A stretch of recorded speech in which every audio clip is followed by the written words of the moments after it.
What's up, everybody? Whoa, is that loud? Happy Friday.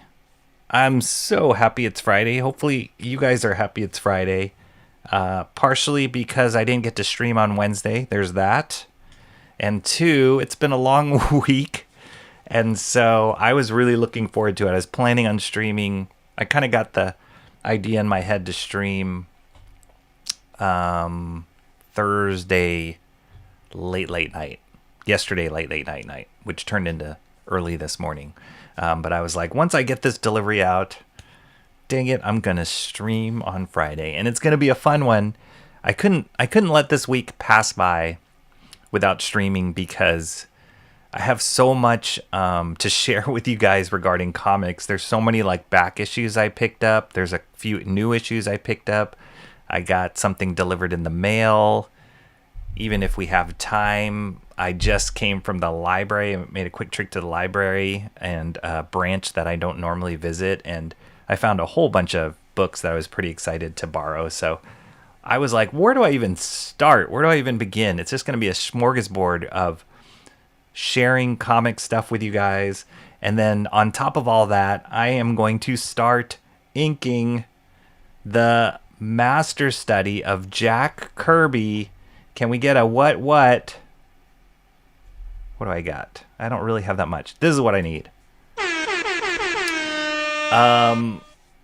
It has been a long time coming. This is the 6th Master Study stream for Jack Kirby alone, which is crazy. If you think about it, each one of these Master Study streams are probably in the range of like at least 3 hours, if not 3.5 to 4 hours, because my art streams tend to go a little bit longer than my Wednesday comic streams. And you multiply that times 5, that's already 15 hours of yapping away about this danged Jack Kirby master study and not even getting to the inking process. But today, of all days, is going to be where we start it. It'll probably go on for many more streams beyond this, just based on how long it's taken me to pencil the whole piece. But this is going to be the first, and this is going to be the start. And I just pulled out my brush, really excited about that. Got this, I went to a Hobby Lobby recently and got this grip I'm going to try on it. I'm not sure. We'll see. So that my hand doesn't cramp on the brush when I intensely hold on to my Winsor Newton Series 7 number 2 brush to ink this Jack Kirby. I know I'm going to get nervous starting this. So anyway, there is a lot of good stuff to get to today. And Friday is as good of a day as any to get started. So I am so glad that you guys are here joining me. And hello to everybody in the chat. My name is Rocky Ballesteros. Welcome to my channel. This is what I call a Master Studies stream. One of the semi-regular streams I like to do where I am reproducing a legendary comic book artist's artwork here on stream live with you guys, starting from a blank page through the penciling phase. Speak English, Rocky. And all the way through inks. Some pages even involve screen tones, like this wonderful Charles Vess one back here. I tried screen tones on that. And this Frank Miller page right here with this Elektra and Daredevil. I did screen tones on that, which has been super fun. I don't think I'm going to do any screen tones on this Jack Kirby page. But this is the original. It's a double pager. Let me turn, double pager on this side. You can see this photocopy has been lovingly worn throughout this whole process as I've been trying to reproduce the pencils. And then I finished the pencils last stream, which was last week or the week before last, which was when I finished penciling this monstrosity or behemoth, and scanned it in over the weekend, leveled it out, printed it out on Bristol, on my Strathmore Bristol. I'm going to turn off this blur effect, my background, so you guys can see it clearly. and then printed it out again. Very, very slight blue line. It actually is coming across a lot darker on camera than it is in person. And then here's the 2 pages. So it's 11 by 17 times 2. I can't tell my left hand from my right hand, but you can see how they connect there to be this beautiful, amazing double page spread by Jack Kirby, the king of comics. And even more importantly is the inking phase, in my opinion, because man, oh man, these inks on this page are powerful, and they're everything that make me excited about Jack Kirby. So I cannot wait to get going on this today. I'm probably going to have to do a little bit of exercises, brush ink exercises on a scrap piece of Bristol just to get my inking chops warmed up, because I haven't inked in a long time. Bad Rocky. So yeah, I need to warm up and before I put ink to paper. And I didn't. So the difficult thing with this master study, because it's a double page, normally I'm doing like 11 by 17 like this. This one's a double pager like this. I am not taping these together until the end. So I'll probably start on this top half here. I don't know how far we'll get. But I just wanted to show you guys both of the pages, so you can see the whole process. But yeah, it's awesome. I'm excited. Hopefully you guys are excited too. But even more exciting is saying hello to everybody in the chat. How are you guys doing? First in chat, Steampunker, aka Comrades, aka Sam. Let me try that again. Steampunker, aka Comrade Sammy, aka the Chat Ninja. How are you, Comrade Sammy? Artstream it is. First in the chat. What is up? Very excited to see you. I think where did I miss that? Oh yeah, you said this. It's always good to see me too. That's nice. But it's really good. This is what I love. I love this comment. I was laughing at this as the stream was starting. The countdown was starting. Steampunker says, I was scrolling through Vinted the other day and I saw an Absolute Batman comic and thought Mo Biggs would hate this. And then I thought Rocky would like this. And that about sums it up for my chat. That's how things go. We're always, Absolute Batman is definitely on the mind. One of my favorite regular books coming out in comic shops today.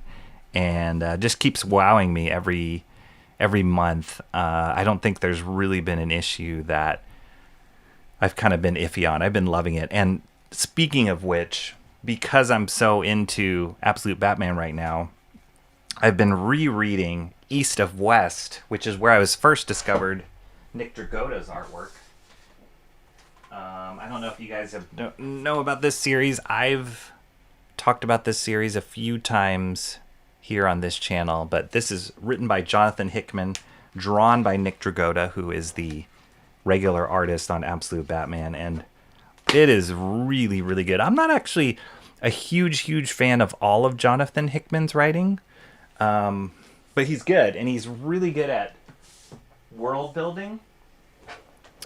But East of West is so awesome, and it's just like every page is just a really, like, it just leaves you on this like kind of cliffhanger feeling. It makes you like, it always makes me like catch my breath every time certain pages, like certain parts of the plot, and it moves at a really good pace. There is a lot of world building in it. It's like in the future, there's different countries, like the world is divided up into different countries. There's like the Union, there's the like Mao's People's Republic of, it's not People's Republic of China, but it's basically like, conglomerate of like Asian countries. There's kind of like the Kingdom of Africa a little bit. There's a lot of political stuff in it. There is like the Cowboy Land. I forgot what they're called.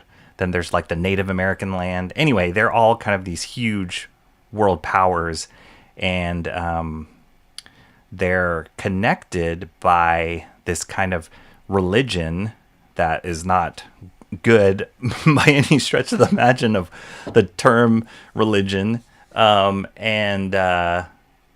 Yeah, there's like a lot of decisions that are being made and jockeying for power. And then the crux of it is it's centered around the four horsemen of the apocalypse, and they take on different forms. It's kind of like this cyclical thing where they become adults, but then now when the series starts, it's like they're in this infant adolescent age. So they're these little kids running around, and they're trying to chase after death. And Death is trying to get revenge. And Death is kind of the main character, and he's this cowboy, all white. It's awesome. It's really, really cool. It's like all these mishmash of genres and politics and crazy different like ideas. But all on top of that is Nick Dragotta's artwork, which he's just firing on all cylinders there. His colorist that is doing the coloring on Absolute Batman is a guy by the name of Frank Martin, and does an amazing job on the colors there. Perfect pairing. And then the letterer is another guy who is also the letterer on Absolute Batman as well. So it's kind of like the same team besides the writer working on East of West. That's volume 1 that I just showed you guys. I have also volume 2 and 3, or they call them year 2 and 3. And they're really good. Super thick volumes. Amazing. I think I just saw in chat, Jeffrey Beats said he gots to go already. See you later, Jeffrey Beats. I'll say hopefully 10% bogan, 50% bogan, 100% bogan. You can get the little bogan audio blurb. Sorry that the time I'm picking to stream is time for chores, and I believe he said chores and kids games because it's Saturday for you. But thanks for popping in here. Anyway, and yeah, we haven't seen you in the chat in a while. I know you've been super busy, but great to see you here again. Go back and watch this stream if you can later on, and I'll keep in touch with you on Discord like the rest of all my real friends. They're all on Discord. I'll just let that sit for a little bit. I do have a Discord channel. For those of you who are part of the Discord, please drop that link in the chat, because sometimes my schedule does not line up with the rest of your guys' schedule, and so it's nice to connect with you on Discord. And because Jeffrey Beats is on the other side of the world, I do get to interact with him quite a bit on Discord, and he's very active on there, and he adds some great flavor and content on there too. So anyway, have a great Saturday, Jeffrey Beats. We'll catch you up another time. He says, Steampunk, I miss this group when I don't get a chance to watch. That's awesome, Jeffrey Beats. And we miss you here too. Good group. Steampunker says, you people have entered my life outside of the stream. That's right. That's right, we have. Jeffrey Beats also says, might start drawing a bit tonight. That's awesome, Jeffrey Beats. I didn't know that you drew. Love to see it. Please post that in Discord when you get a chance if you hear this, because I would love to see that. Been reading a lot of comics as of late.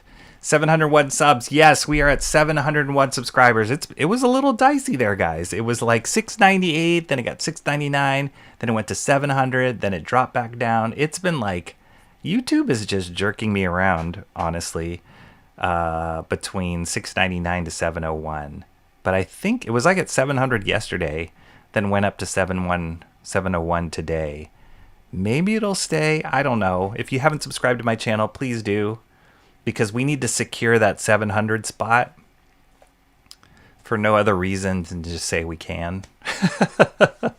But I appreciate you all being here. I appreciate you helping me build this channel to 701 so far. Amazing. Amazing that 701 people can click a button on YouTube and that it means that much. But yeah, I don't take it for granted, and I'm so happy that you guys are all here. Let's see. There we are. Can't stay for long today. Children's sports and chores. Boo.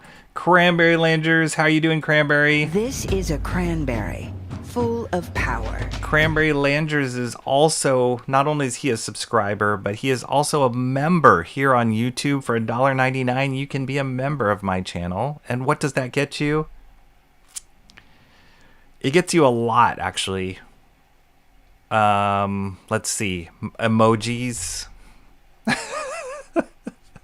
You get emojis, and you get a badge, a member badge. If you can look on Cranberry Langer's icon, his logo, there's a badge there with Wolverine's face, or Logan's face. And that's from, I don't have this up. That's from a John Byrne master study that I did. So depending on how long you're a member of my channel, you get different badges there. So Cranberry Langers is one of the longest members on my channel, which I love, and thank you so much. Good dude. And so, yeah, he's got that Logan badge there. I believe the 12-month mark badge. I got to go check that.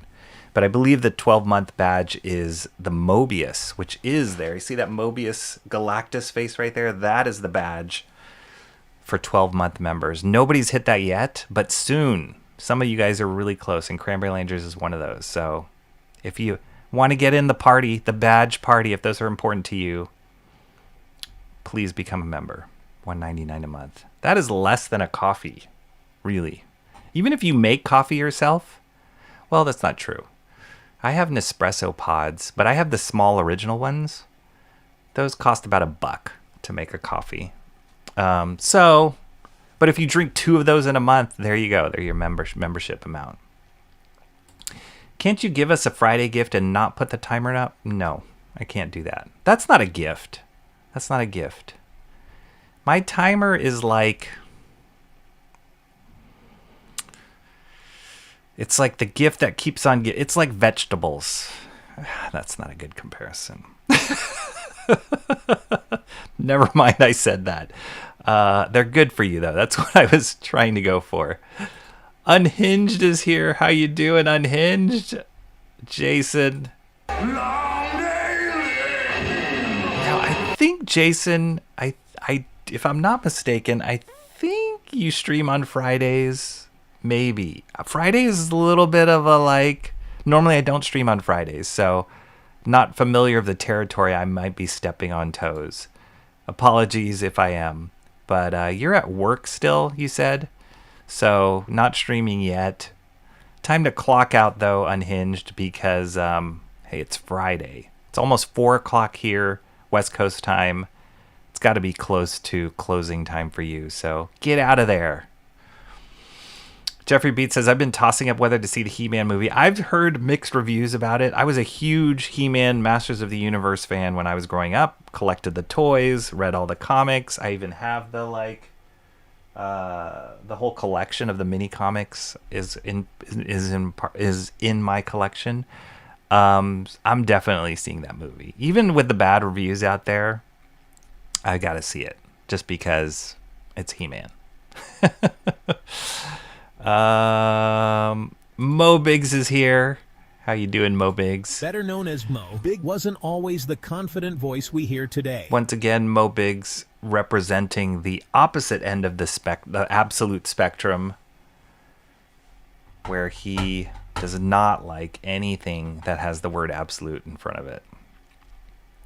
Unfortunately, Mo Biggs says, if I hit like, it will take away the like I already gave. I appreciate that, Mo Biggs. That's math for you, everybody. But if you haven't hit that like yet, please do so. That does help. That helps build the channel. I think that's what everybody says. I'm just saying all the topics. I'm like a politician. I'm just saying all the topics and all the like buzzwords that everybody else says. Smash the like, subscribe. Helps with the algorithm, whatever. But no, I appreciate it. This is one thing we can't do here in Australia. Seeing comic art in galleries like this is hard. I heard an interview about comic shops where they regularly have galleries of famous artists. That is awesome. And one of the things I was thinking of recently when I was kind of just... I think about this channel a lot. And I was even telling one of my kids that, it's a lot of work. Not going to lie. It's a lot of work to kind of do a regular channel or a stream and just put it together. As you guys know, I've kind of mentioned that a number of times here on stream. It's a lot of work, but it's really fun for me. And it's so enjoyable that it doesn't feel like work, but it takes time. But anyway, as I was thinking of this channel and just kind of what it is, what it could be, where I will go as time goes on and as I continue forward, how this channel will evolve, one of the things that came to my mind, or kind of the phrase that came to my mind,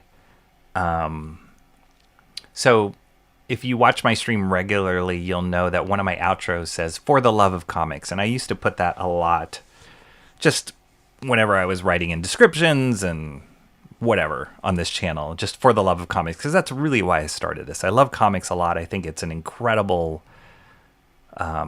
storytelling medium, one of the best. And as an artist myself, I just so appreciate how hard it is and how much work goes into it and just the beauty of what comics can be. And that's why I do what I do. So I always say for the love of comics, but honestly, it was going to that gallery, which is that trailer I played here at the beginning of the stream, the Philip LeBound Gallery in New York City. Going to that gallery just kind of sparked in my mind the idea or the phrase elevate comics. That's kind of where I want to go with this channel. Whatever that means, whatever form that takes. What the heck? Sumo Thori has gifted 5 memberships. Hello, Sumo Thori. And here comes the very intimidating Grand Sumo Champion. How are you doing? Thank you for gifting 5 memberships. Who got them? Moss Monk, Eric Hutfuls, it's Courtney's Fellowship, Oddballs, Blazion 1, iOS is 2473. Dang it. Mopix. Oh, thank you so much, Sumo Thori. How are you doing? And this one's for you.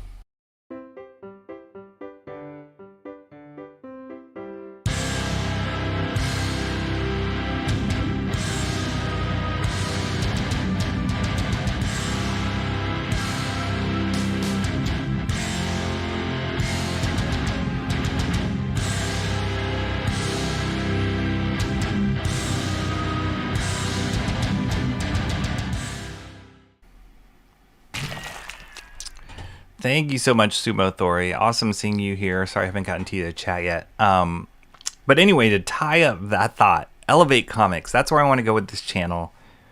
I want to be part of the conversation where comics are more than just a few bucks at a comic book store or at a newsstand and like the enjoyment out of that, which I won't poo-poo on that at all. That's exactly what comics are. That's the beauty of comics. It's just this kind of pop culture, easy bite of storytelling. But I do want to also be part of the conversation of elevating comics. Because when I walked into that gallery in New York City, you are just in awe of the artistry of these pages that you've been looking at in your $3.99 book, or at the time some of those books came out, $1.99 book, that you just kind of flip through and go, oh, that was a good story. But when you see the artwork on the wall, framed, beautiful, and you can see the brush strokes, you can see the whiteout, you can see the blood, sweat, and tears on that page, it's like as incredible as any other art form. It's like going into a gallery and seeing like a beautiful painting and being inspired by that. So however I can do that on this channel, whether it's these art streams, whether it's talking about specific artists, I want to do that. So elevate comics is kind of in my mind, whatever the next step is for this channel. Jeffrey Beats says that Punisher cover with the bazooka is ace. It's amazing. I actually saw a graphic novel Punisher compilation with that image in it, but it was like, it was in its comic form and it was like colored, but like, again, going back to the difference between seeing that artwork framed in front of you, the actual original piece, versus the page you just read in the comic book, totally different experience. Both amazing. Who is coming down the fire escape? Just the ripped Punisher and his bazooka. And that's not the only moment or instance that Punisher was walking around with a bazooka on a fire escape. It's been many. He does that a lot. That's his thing. Steampunker says, speaking of subscribing, I see your cat's resubscribed considering the 701 subcant. So if it's them, If that is what tipped me over the edge, then we're about to go down to $6.99 in a second here, knowing my cats. We almost had a late night stream. No. I couldn't have streamed last night. I was too tired. I got done with work late. But the idea of streaming today, that was my reward for finishing the week out strong, was to stream with you guys today and just goof around with comics. What? Thank you. What the what? Thank you guys so much. Jack Kirby piece came out great. Yes, it's going to get even more amazing, I hope, with this inking phase. AI assisted master study next time done in 2% of the time. Get that out of here, Jeffrey Beats. Let's see if you can make it through the inks without spillage. That is really good. A good point. And for those of you who have been in my previous master streams, you know that I do that a lot. I tend to spill ink a lot. That's not something to be proud of. I was going to put my cup of water right in front of me, but my desk is slightly out of tilt, and I'm like, that's just asking for problems. Asking for spillage. Do the screen toning. Make it more difficult. Do the don't spill ink on the art challenge. Difficulty? Impossible. Yeah. Typical Tea Green. What's up, Lindsay Rose? How are you? Roses are red. Violets are blue. Probably going to be pretty quiet tonight. No problem. That's okay. I'll take care of the talking chores for this stream, as always. And you might get a nap out of it, knowing your reaction to my voice. We don't ordinarily... Thanks. Sammy is probably correct about both assumptions. Yes. Steampunker's good. Comrade Sammy's the archive, though. She retired.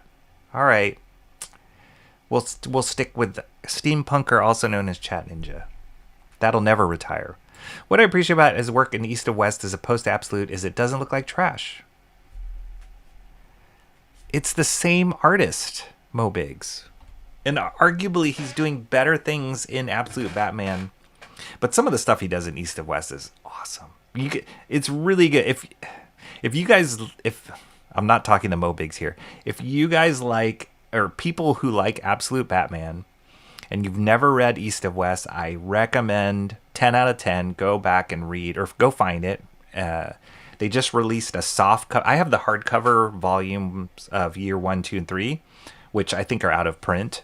But they just released like a soft cover compendium of the whole kit and caboodle. Maybe about 3 or 4 months ago. Maybe about 6 months ago. So get it. It's available.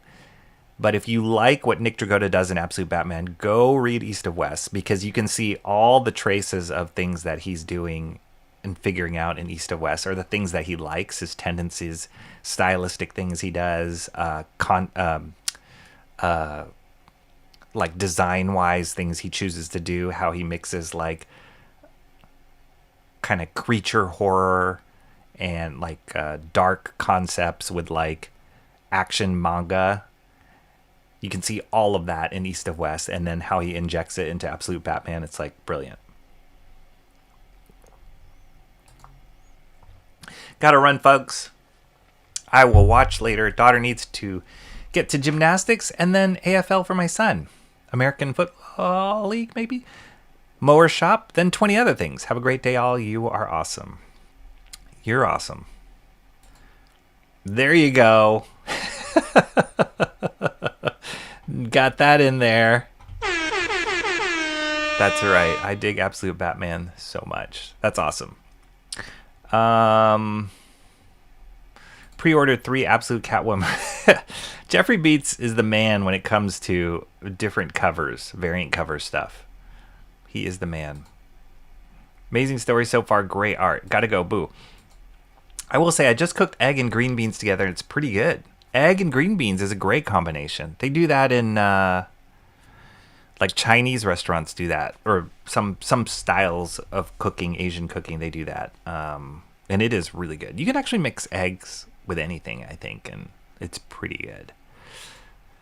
Here we go. Now the party can get started. Mark's Music Obsession, what is up, my friend? Mark's Music Obsession celebrates 9 months of membership. Look at that bad boy. Sorry I'm late, Rocky. Glad I didn't miss. Glad you're here, Mark's Music Obsession. Always love having you here. Also a member here on YouTube, and as well as my Fourth Wall page, which is I always compare it to Patreon because that's the quickest comparison I can, but it's a way that you can support me just as an artist, and I make available there. Right now, it's just kind of in the inception stage, I should say. Haven't built it out fully yet, but I will, and that's kind of all part of the grand plan of taking over the world. But on Fourth Wall, you can get high-res scans of all the master studies I've done up to this point. Once I actually could probably already get the pencil scans of this Kirby up there. I might do that this weekend, Mark, because I know Mark's a member at Fourth Wall. But I scan all the pencils high res as well as the inks there, so people who like to see it up close more than what you can see on the stream here, you can do that on Fourth Wall. So come join as well. I was so nice and didn't make fun of Absolute Catwoman since Jeffrey likes it so much. And then Rocky does this Discord BS. Aw, you guys, I'm not isolating. You're isolating yourself. I'm not doing anything. It's free. Mark, I'm sorry to tell you missed a dang good poll. He did. You did, Mark. It was crazy. It was crazy. It was my first ever tie. But it was like a multiple tie. It was insane. You can see it on the thumbnail. I mean, you can see it, watch it on replay, but you can also see it on the thumbnail that I did for that last week's show. I had to split the thumbnail, but I did it in a creative way.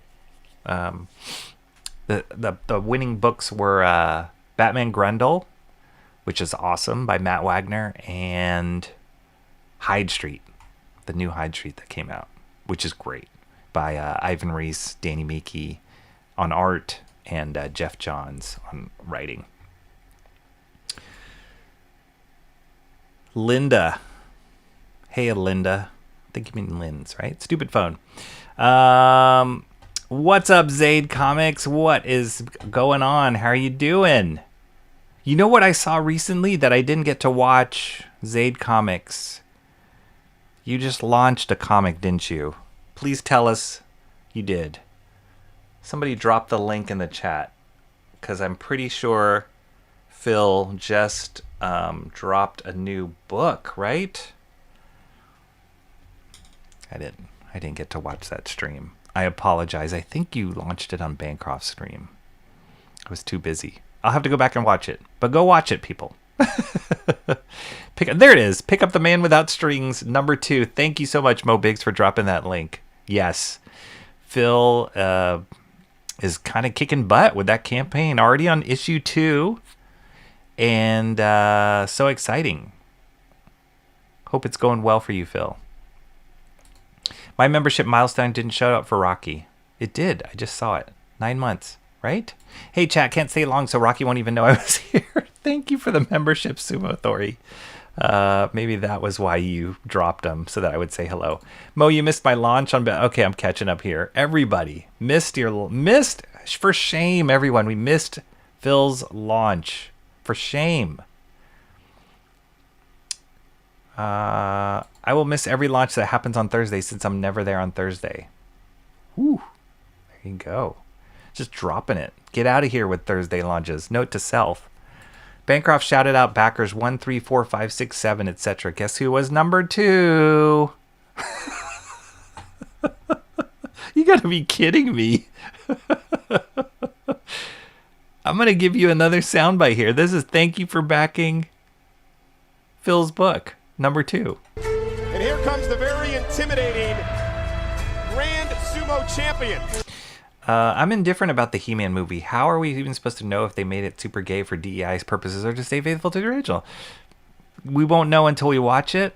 I just feel like it's worth seeing in the movie. The thing that makes me hesitate on that movie is it feels AI generated a little bit. We've been inundated with so much AI content that it kind of feels like it, which is kind of sad, to be honest. But I just have a love for that property.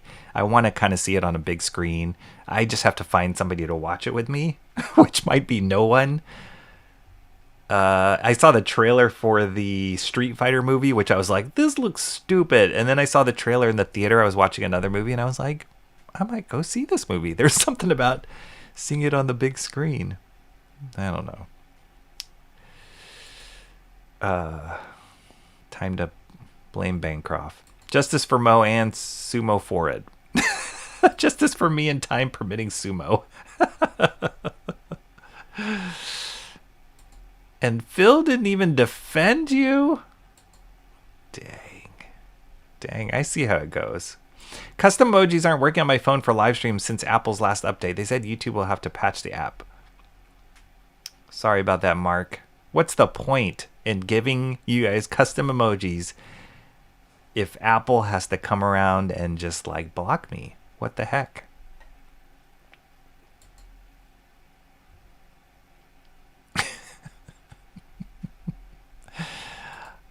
Here's the people that received the memberships. Congratulations. And thanks for trying, Sumo Thori. I like For the Love of Comics. Typically Green, what I'm getting from you is you don't like change. Doesn't seem like you like change that much. You don't like me changing the thumbnails. Don't want me to change For the Love of Comics. It's always still For the Love of Comics, but elevate comics. There's something to that. That's like 2.0. Courtney, I think I've seen her everywhere but this channel.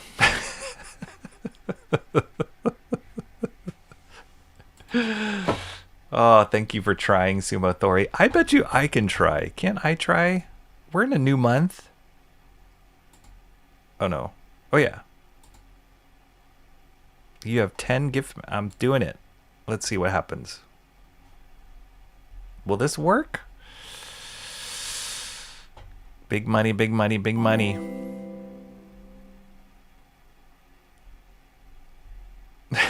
It didn't work, Mopigs. But you know what did happen? Michael Bancroft got a gift membership.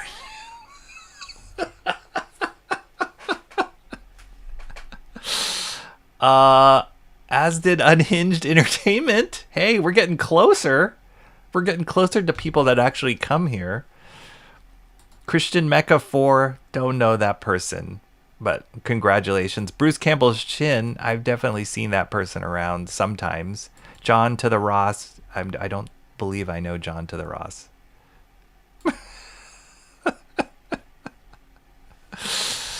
Oh my gosh, what is going on?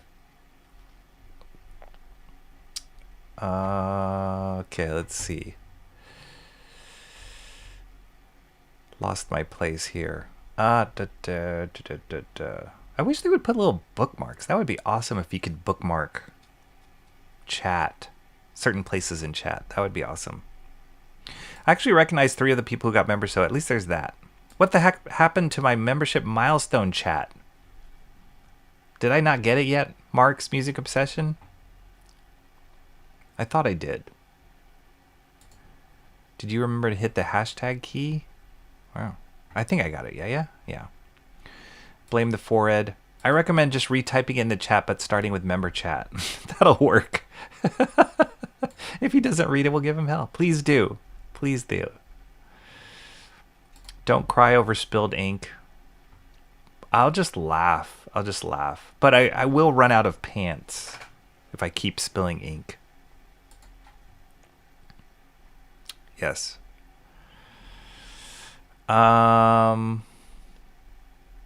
If you don't believe a good artist can get worse over time, Mo Biggs. Thorn in my side.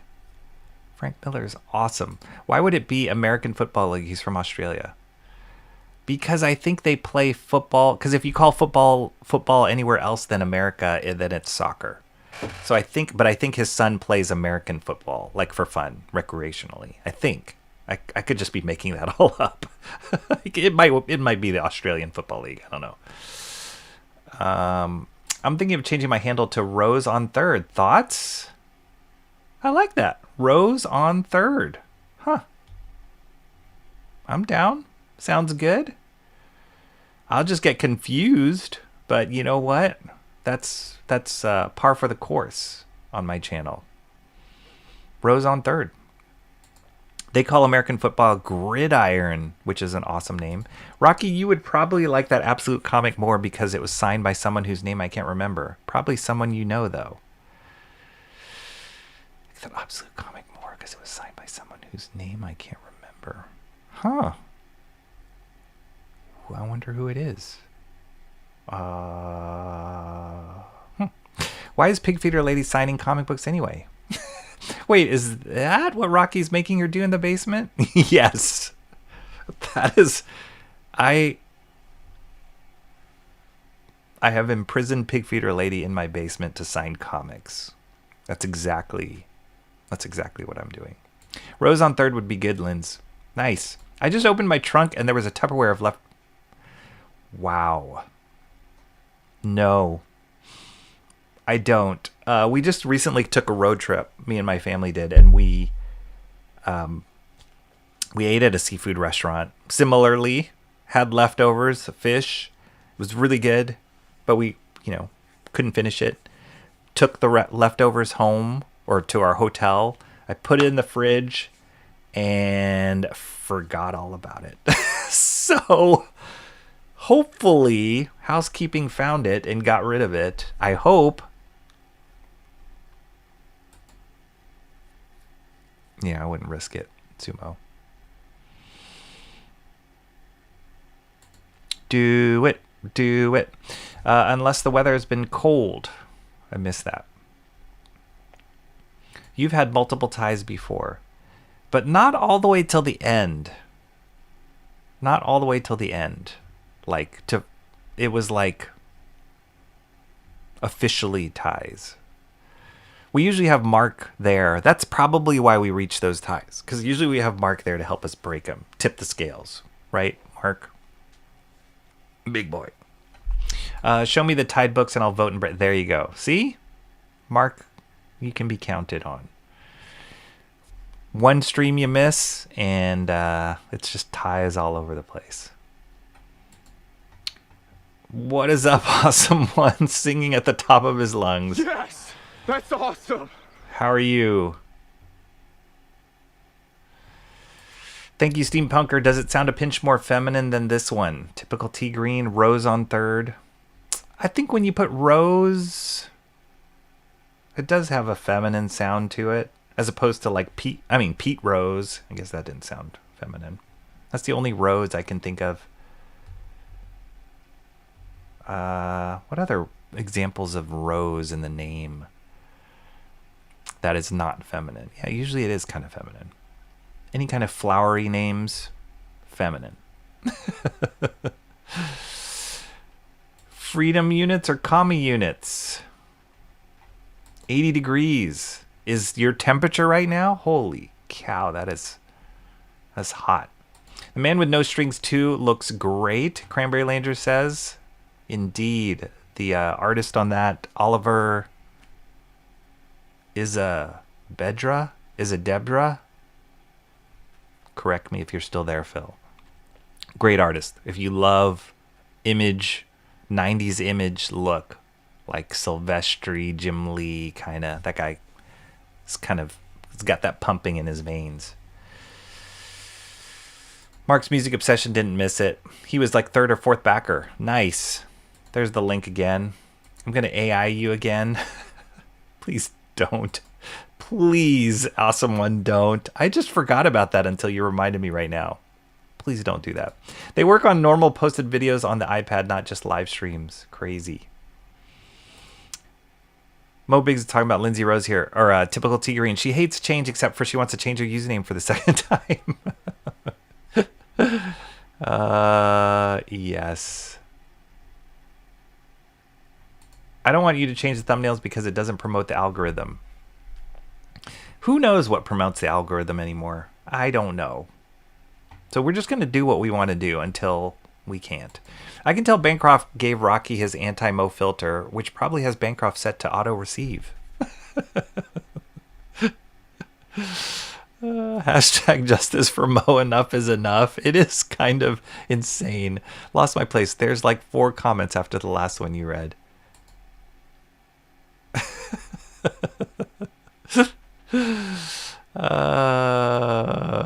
Oh my gosh. After 3 years of gatekeeping from Bancroft's channel, I'm used to it. That's rough, man. 3 years. Woof. Rose on third sounds good, Cranberry Langer says. Pretty sure it's been longer than 3 years. T Green sounds like a feminine name to me. Go for it. I mean, I only think of it as your name, so yeah, it sounds feminine as well.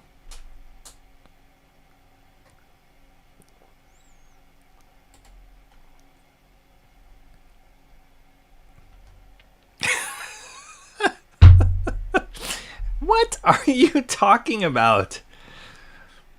I don't eat rotten fish. Here's you. Oh no, awesome one. I don't even. This is like watching a train wreck. What is this?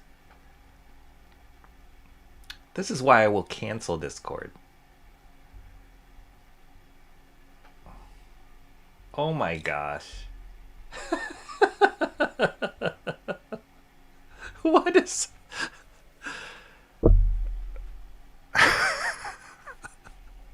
That image is scarily accurate with me with a hat on. I'll give it that. And I do kind of have a flannel like that. God, this is creepy. If you want to see creepy photos of me, join Discord. That's a horrible pitch. Cranberry Langer says, I've only been a member for 9 months though, Rocky. So what? That's great.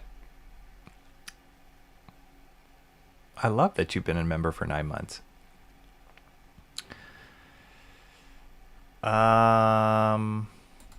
Yeah, I saw it.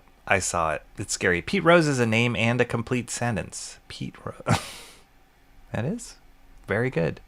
I was going to say the name thing about a flowery name, Rocky. I was going to say the same thing. Oh, the same thing about a flowery name.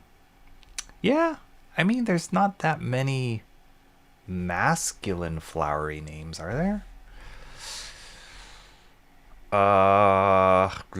It's not like I know a lot of flower names. Tulip? That's not a masculine name. Chrysanthemum, hydrangea, sunflower. Yeah. No. I have to look up Pete Rose. Oh my gosh, Pete Rose is one of the most notorious, famous, infamous baseball players.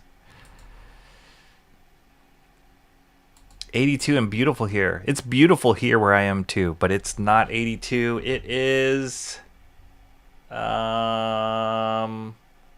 65. I had a beautiful hike yesterday. I went hiking by the Pacific Ocean with my friend Marty, and it was gorgeous. Oh my gosh, it was gorgeous. Really, really beautiful. 80 is hot. It's summertime. 77 here, but I wouldn't be complaining if it was 80. I would. 80 is way too hot for me. Too late, but you can delete it. It's your Discord. Michelle has been in Pennsylvania for a week. Coming home tomorrow tonight. I have been pup sitting. Oh, that's awesome. You and the pup been bonding. Say hello to Michelle for us. Of course, if it's supposed to be Rose on third, I would maybe capitalize the O.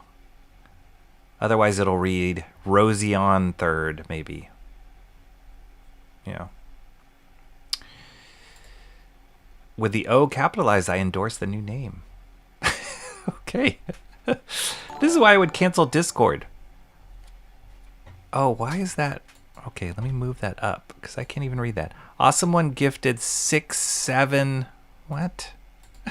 What did that say? I gotta move this up a little bit. Sorry, I missed that. You gifted 6-7 jewels, maybe? Someone likes those jewels. That is why I would cancel Discord. This is probably the best thing I've heard you say on stream. 9 months. If Cranberry celebrated his first membership the way we all think he did, he may be a father today. Jeez. It wouldn't let me add a pig feeder lady, so I asked it to just make you. Then I told it to add a family. And voila, pigs.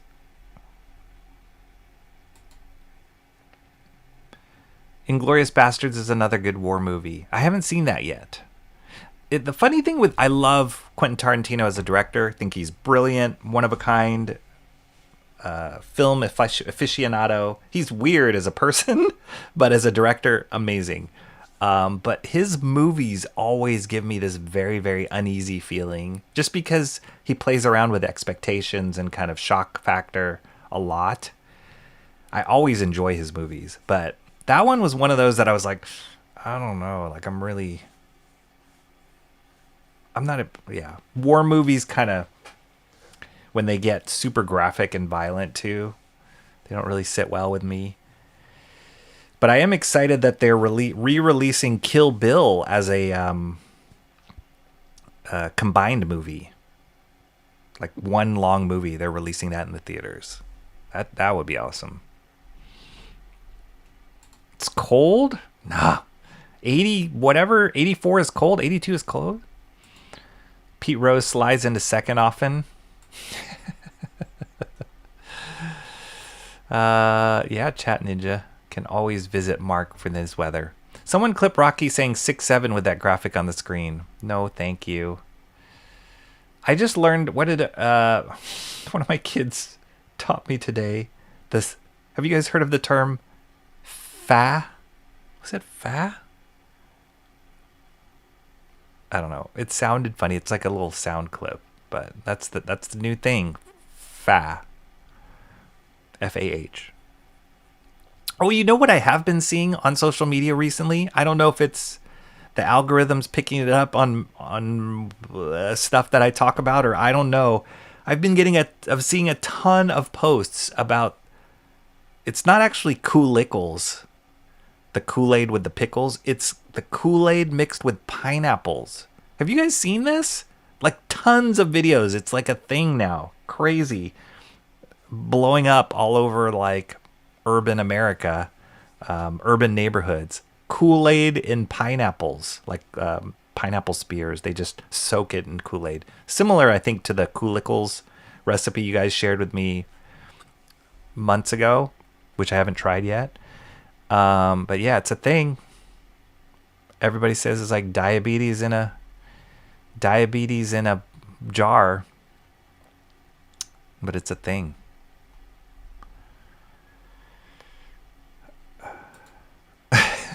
Yes. They're good at making you feel uneasy. It's less brutal. Inglourious Bastards is. Really? I thought the whole point was it being like super gory, brutal. No? Eli Roth's in there, that director. He also acts. Brad Pitt, right? I mean, I want to see it. Eventually I want to see it. But I'm not rushing to see that movie. I think anyone with a present gift emoji next to a super chat button can send those graphics. All right. 6-7 away then. Awesome one.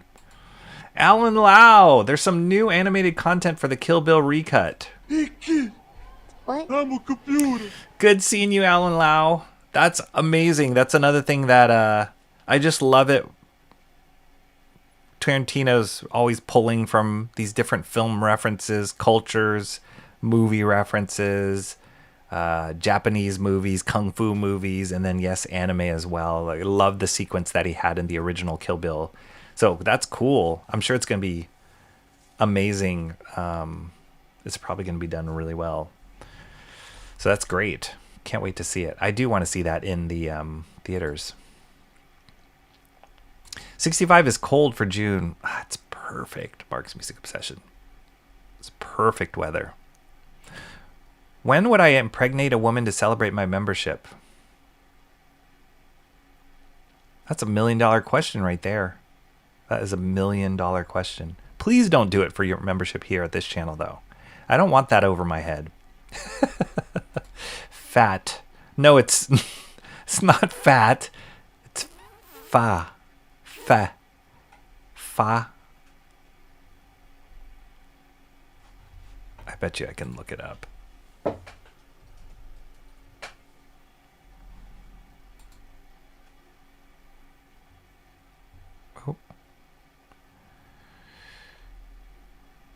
Oh, it's muted. Will this play? Did you guys hear that? That's the clip. I have no idea what that is, and my channel's gonna get struck now because I just played that. But that apparently is a thing, whatever that is. I don't know. Ask the youngins. Me too. 83 degrees here. Blah. Hope everyone is having an awesome Friday. Yes. No, not fat. See, you guys are giving away your age now here. If you think fat is the new thing, then you're wrong. Diabetes in a glass is that Kool-Aid stuff? Absolutely. I saw the pineapple Kool-Aid thing. Looks like people are bored and like overkill. I don't know what is going on. There's people with like truckloads of these. They're just buying all the pineapple jars off the shelves and then making the Kool-Aid mixtures and going around into their neighborhoods and selling them. And people are going crazy for it. I don't know. It's insane. How funny is that Kool-Aid and pineapples go viral right as we start talking Kool-Lickles? We're trendsetters here.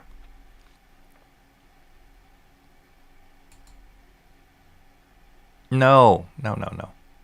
Oh, fat? I don't know. Pretty hot and tempting? No, is it? Is that what it means? I don't know. Can't hang too long, but want to drop and say hey. Also, Rocky, check out Widow's Bay. You are the third or fourth person to tell me that, Alan Lau. Mo Biggs was the first person to tell me that. Shout out Mo Biggs. Okay. I don't take a Alan Lau recommendation lightly. So I will. It's on my list for sure to take it. I just got swept up in watching the latest season of Next Level Chef, which is a totally different type of show. But it's a great show. If you guys like cooking shows, watch Next Level Chef. It's really fun. It's with Gordon Ramsay. It's awesome. And I just watched the whole entire 5th season in like a week or 2 weeks. But yeah, Widow's Bay is on my list. Everybody's been raving about it. New favorite show is that's a high bar. Coldest winter I ever spent was a summer in San Francisco. Yeah, true. It's not super gory brutal. Okay, cool. Well then I better watch it. Mexican ice cream shop near us closed down to replace by a dirty soda bar. Boo. Tarantino's Done Now gory. I've seen gorier flicks. Yeah. I mean, even in Kill Bill, like the opening sequence where she gets like beat up and then she's on the floor and she can't move, and then Bill holds up the gun to her head and you're just anticipating the gunshot, which is awesome filmmaking. It's like really intense timing and just, tension. And then they show this like quick clip of her like head shake, like actually getting shot. It just makes me cringe.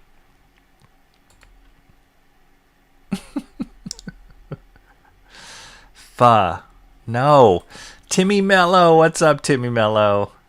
And the Guardians are headed to October. Also a member here, I believe for 9 months, right, Timmy Mello? Just like Mark and Cranberry Langers. Thank you so much for that support, Timmy Mello.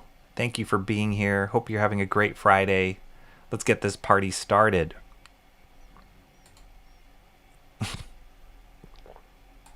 It's maybe from a Zelda game? Is it? I don't know. I didn't even look at it. Albert? I don't know. I don't take an Alan Lau recommendation lightly. I see how it is. I don't take an Alan Lau recommendation light. Oh, and I give you your props, Bo Biggs. Are you all in Master? See, Alan Lau knows I love Masters of the Universe. Hey, you want to go watch it, Alan? Let me know. Text me, man. If you want to go watch Master He-Man, I'll go watch it with you, or come watch it with me. I'm looking for somebody to watch it with. Stealing the South's black culture with that pineapple mess. I'm sure it's good. I almost think it's too much. Like, pineapple is sweet already.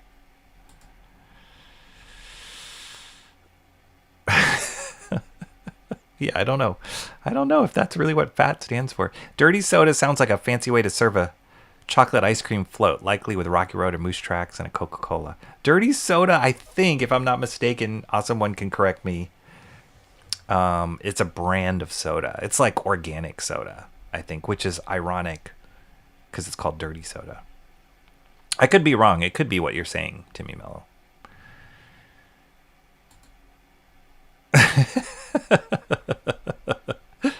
Yes. Is Widow's Bay a complete story, or is it going to rope me in and then get canceled? That's a good question, Sumo Thori. I don't know. I don't know anything about it. I think it's a murder mystery. I don't know. I actually honestly don't know anything. It's a thriller. There's a suspense. That's all I know. Yeah, let's go. Let's go. I'll keep you guys updated if Alan now and I go. I'll keep you guys updated. That would be amazing, Alan. I don't know. So far, Apple TV has been pretty good about not canceling shows before they finish, but there's always a first. Yeah. That's right. That's right. Gatorade on anybody. My Giants have been sucking this season, but apparently they're starting to hit like home runs and grand slams. So there's lots of Gatorade flowing in the dugout in the Giants team right now, but I don't know. They've been like bipolar this whole year, so I don't really want to talk about it. Isn't Hawaii Widow's Bay so many widows? Maybe I could get Ken to go too for Master. That would be amazing. Ken would be great. That's our mutual friend, Ken. I would try that show, but I don't have Apple Plus. They'd probably block you somehow, Mark's Music Obsession. It's ice creams and creams and soda, and other ingredients like nuts or chocolates or whatnot is what Dirty Soda Bar. Oh, okay. So it's not the brand Dirty Soda. All right. Hey, guess what? I caught up in chat, and it's only been an hour. This is fun, right? Right? I didn't hit that fast enough.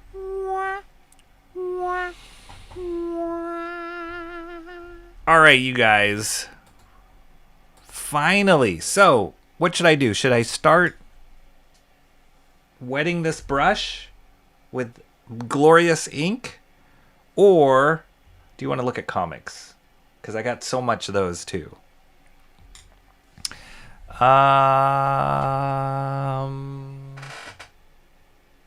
Let me know in the chat.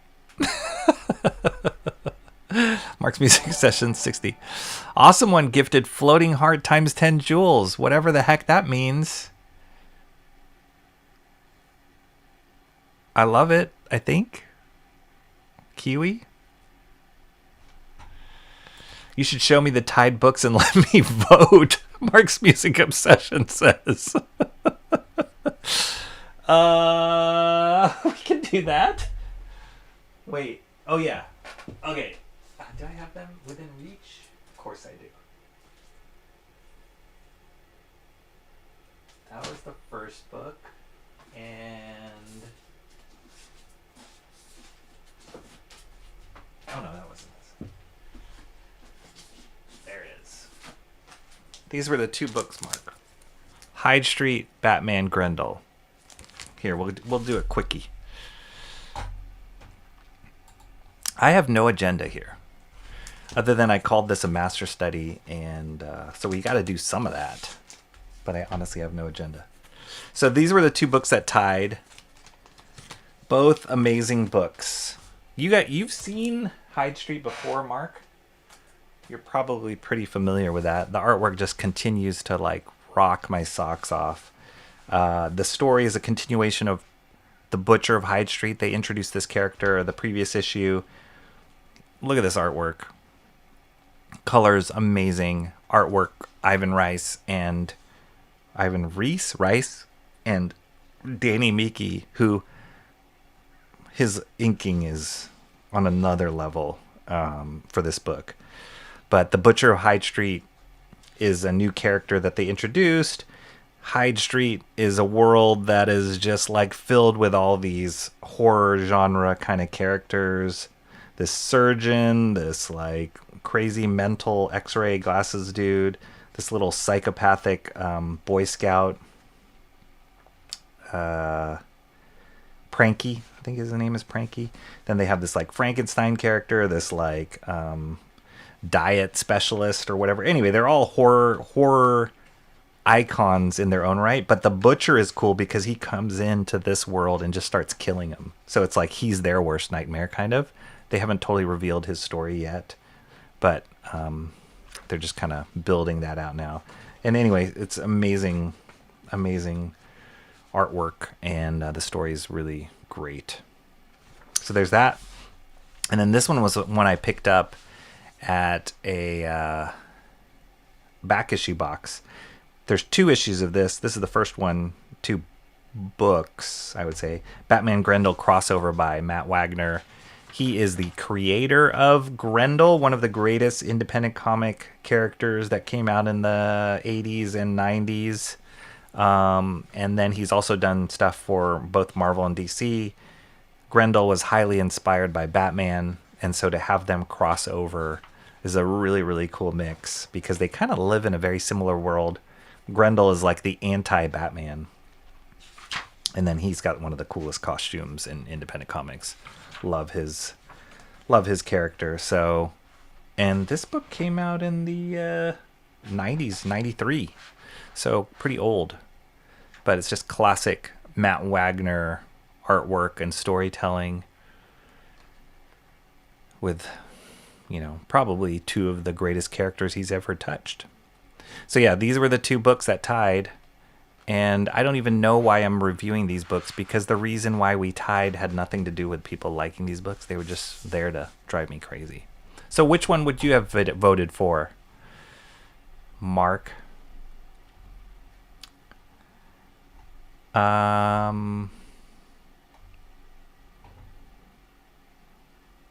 Nice sound effect. Rocky, it's Friday and you're doing a master study. Take as much time as you want to get through chat. Yeah, it's Friday. We can do whatever we want on a Friday. We love you, and in a no homo way, Rocky. Thank you for that awesome one. I love you in a no homo way too. That was an epic stream. It was amazing. Some of the best ice cream we have over here are those Buckeye swirls. Chocolate ice cream with peanut butter balls coated in frozen fudge. Oh my gosh, I could use one of those right now. Today is a Buckeye swirl kind of day.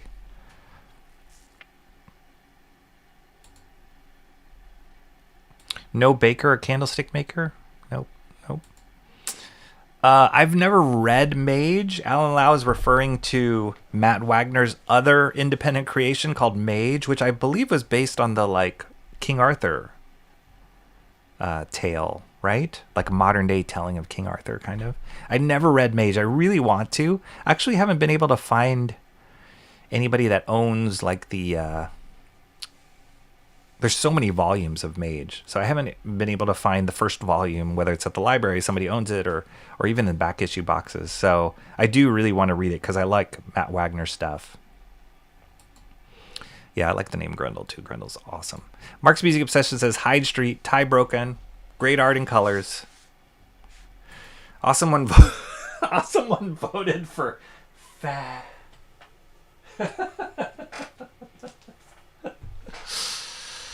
Awesome.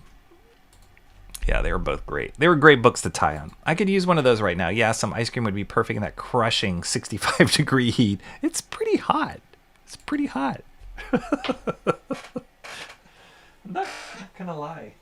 I'll look at one more back issue here before we get started with inking. Oh, look at this fun one. This is this is published by a company called Aircell. I don't know if they're still around, but they did a bunch of different independent books, 80s, 90s. When did this one come out? Can you guys recognize the artist on this?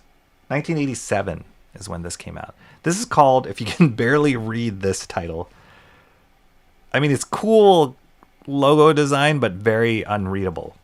Dragon Ring. So, what was the name of this store? I don't even remember the name of the store. I was in Central California. That's where we went on our short little weekend trip. And it's a comic book store. I forgot the name of it. But the comic book store, it's in Pismo Beach.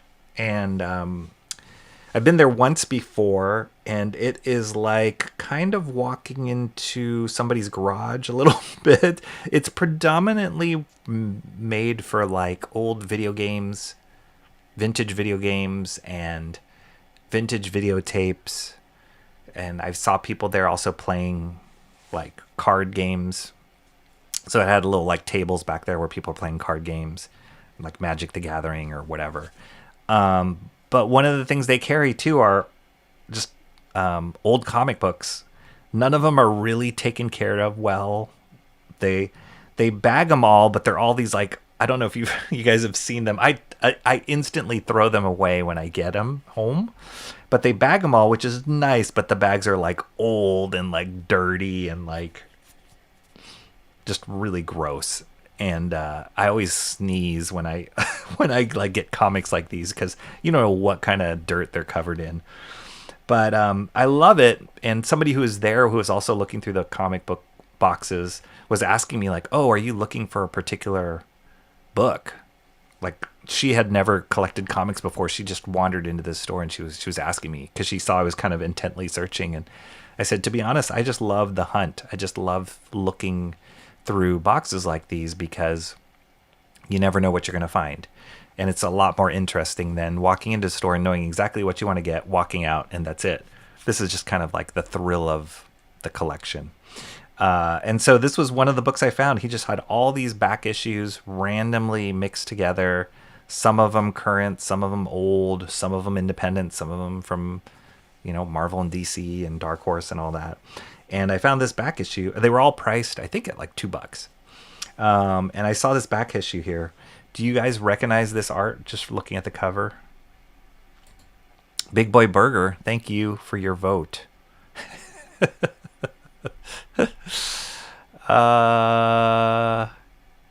66 degrees felt chilly compared to the 85-degree scorcher we have now.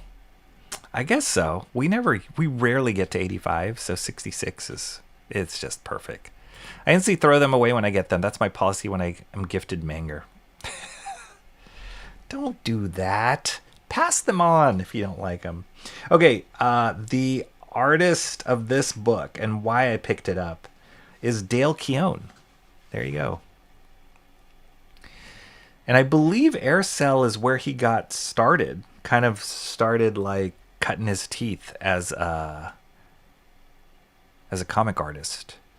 But I'd never seen any of the issues that he'd drawn at Aircell. I just heard about it, read it in interviews, seen some stills here and there, but I've never read a comic or got a comic, that is. So when I saw this, I saw Aircell, I saw the cover, I was like, that kind of looks like Dale Keown's Anatomy and his like monster anatomy.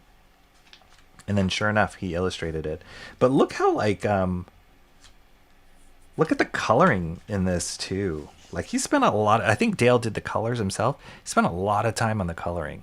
This is not just like, oh yeah, flesh color, whites, solid colors.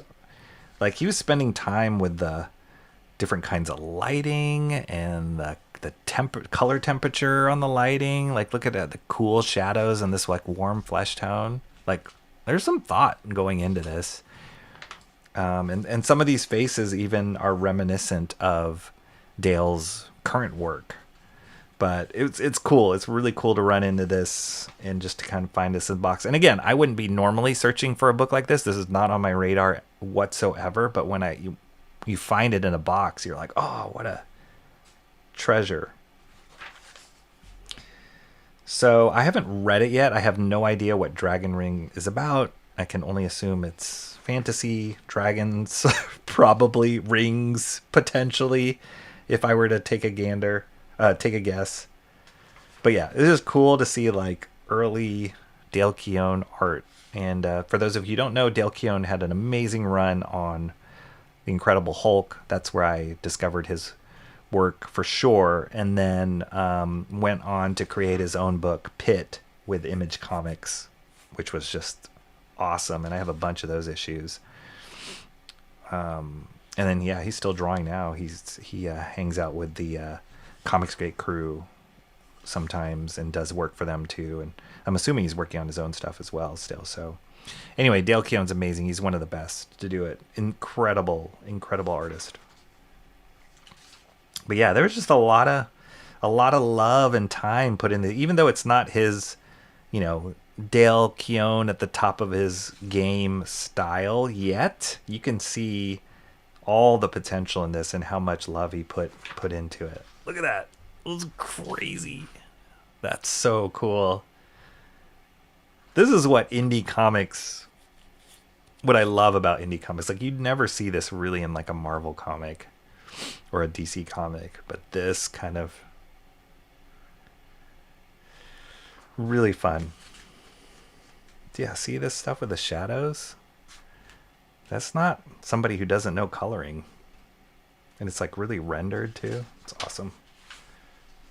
I don't know if he colored... It looks like he colored these with like colored pencil maybe? And airbrush and watercolor. It's like very detailed coloring process for a book like this. Cool stuff. Fun find.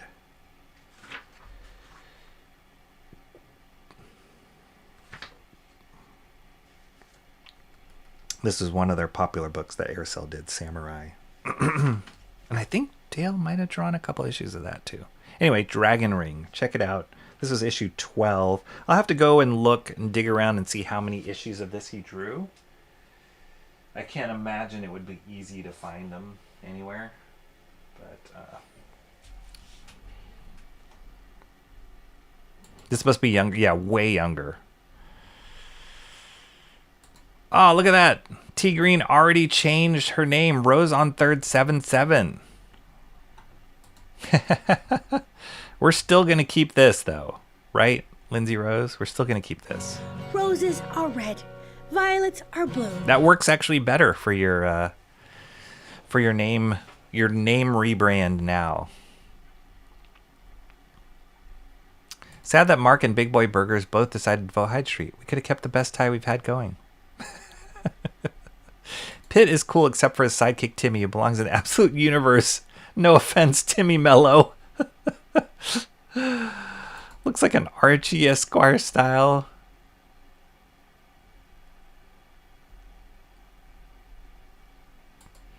You can see this is way before Pitt. He's definitely getting started here. It's still a really good style, but this is before he found his identity. Yes.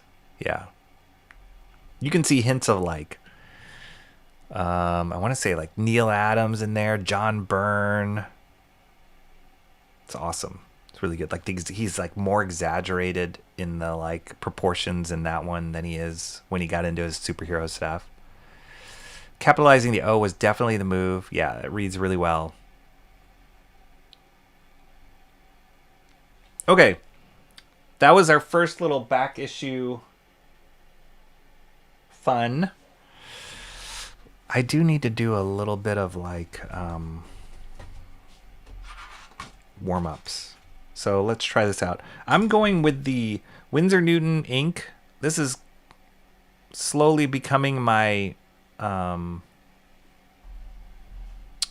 of my favorite inks to use out of all the master studies I've done.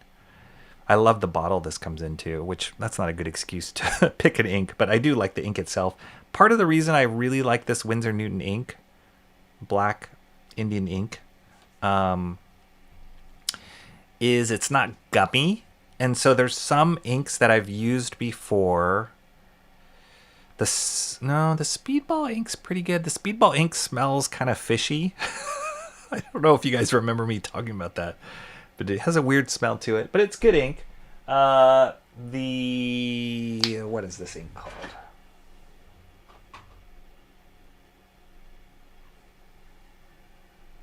Oh yeah, the Rapidograph, Kohinoor Rapidograph ink. That one's kind of gummy. That one I spilt a few times. And there was another ink that I used. Speedball, the Kohinoor. I don't think I've used Higgins black ink. That's another brand I've heard thrown about. I should go try and buy some of that. But this Winsor Newton ink, it dries really quick and it's flat when it dries. So I actually, before I started the stream, I went up here on these originals and like touched the pages just to feel the ink. And having gummy ink isn't bad. Like the more viscous kind of ink, it's not a bad thing. I inked that Mobius page up there using the Kohinoor ink, which is gummier. It's not bad. It actually has a little bit of a raised feel to it. And I do find like the blacks are quite darker, or much more richer and darker with that ink. But I'm nervous about using that kind of ink on a brush. For the Mobius piece, I used the pen nib on that, and that worked really well. And I think you need kind of a thicker ink to when you use a pen nib. I know a lot of you guys already know what a pen nib is, but just for the folks who don't, it's a metal nib. Originally, I think they were invented, well, for sketching, but there's some different nibs there that I have. But they use them a lot in Japanese comic art. They use this pen nib. And it's a metal nib, and then you dip it in the ink, and the ink stays on the little spot or recess there, and then you ink with that, and so you're inking with a metal tip, and that allows more like fine lines, controlled fine lines, and you can control the thickness by pressing harder in the nib, and then depending on how soft or hard the nib, you can get different thicknesses there. And I think that's why the more viscous ink works better, because it holds on the nib longer. It's not too watery, and it just works better for that. But if you use it on a brush, which I'm going to be doing brush inking for this Kirby piece, this is a Sable Winsor Newton 7 Series 7 ink, which is sable hairs. I don't want the gumminess to get in these hairs because it can really mess them up and then be really hard to clean off. So I found that the Winsor Newton ink is actually a little bit more waterier, but it loads up on the brush really nice. And then it dries flat and matte, as opposed to like slightly glossy and like raised like the gummier ink does. So that's why I'm choosing this Winsor Newton ink. And then again, the bottle's really nice because it's wider at the bottom, less likely to tip.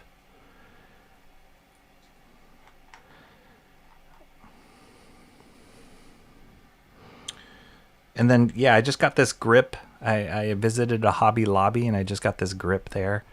I don't know. We'll try it out. I can take it off if I don't like it, but I'm going to try it out and see. Hopefully it can kind of grip a little bit better. It's all preference with these things. Some people like certain kind of ink. Sometimes people mix inks to give them the right viscosity that they need, or the right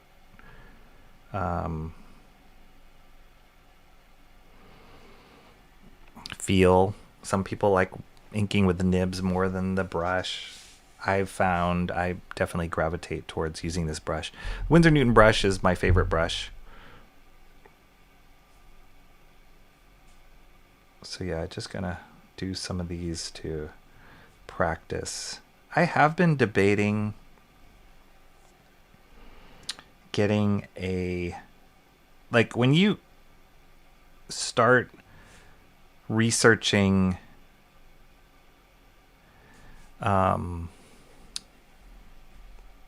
inking tools and comic book inking, everybody talks about the Winsor Newton 7 number 2. And number 2 is the size. So I don't know if you guys can see that. Number 2 here. They have all sorts of different sizes from like 0. I think they even have like a 00. And so it's just the how thick the brush is and how many, I think it's like the radius of the brushes when they measure it. So they just have different sizes. Everybody talks about number 2. It's one of the most popular sizes. And it's awesome because you can do it really thick and then, taper depending on the pressure that you put in on the brush. And if you can see here, look how fine that point gets. This is the Winsor Newton quality of that like sable hair, of like how tight that point gets to. That's really important for your brushes when you're inking. But I have been debating maybe trying out a smaller size, like a Winsor Newton 1 maybe. So we'll see. They're not the cheapest. This is the most expensive brush that I own. And you can get an amazingly thin mark and then also amazingly thick mark. But yeah, for some odd reason sometimes I'm like, maybe I need a 1.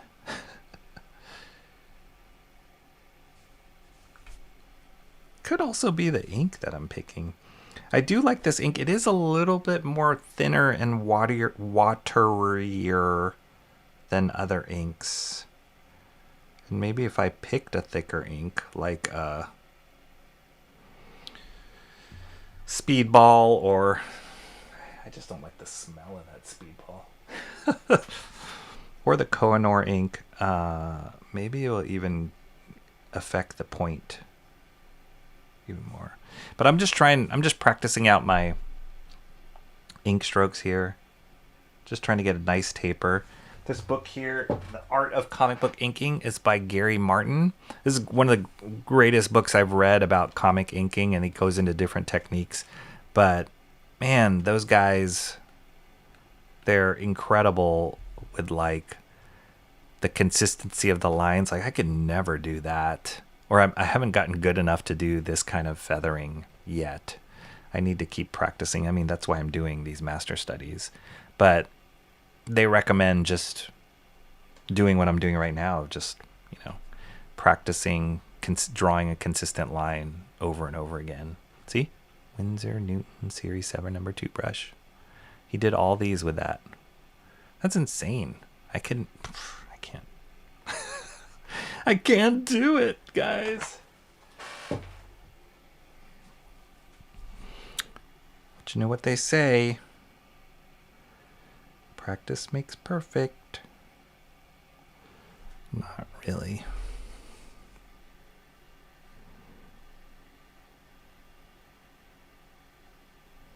So yeah, just trying to get this consistent, like thick to thin taper on each stroke.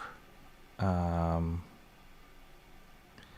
I'm even just trying to get like consistency of distance between each line, which is very difficult. Like you saw in that book. I don't know how they did that. I'm practicing here on the same paper that I will be inking this Kirby master study on too. It actually happens to be a page that I screwed up when I was printing, so I just chopped it up and I said, oh, I could use the other side as a practice scrap.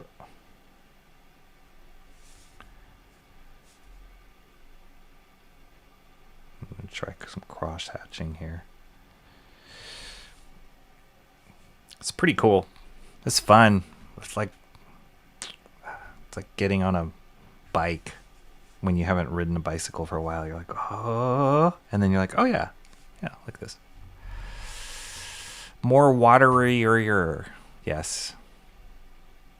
Rocky is doing ink reviews now. Fishy smell, but a pleasant spill. I should I should do that.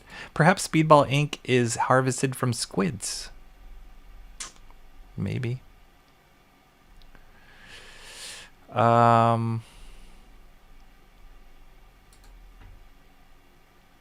was so bad you could smell it through YouTube. Yeah, it's not a pleasant smell. Rocky, after his trip to Wakanda,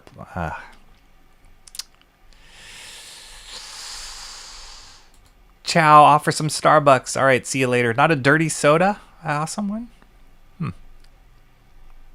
Gonna eat some ramen. Wow, are we already getting to that point? I guess we are. 5 o'clock, dang. Where's Emo? Yeah, she should be here. Is that the Series 7 Kolinsky Sable Brush? Wow. I don't. It is a Series 7 brush. I don't know. Like when people say Kolinsky, is Kolinsky a brand or is it a style? I'm not 100% clear on that. Because I have heard people say Kolinsky Sable Brush. I always assumed it was a competitor brand to Winsor Newton, but I could be wrong.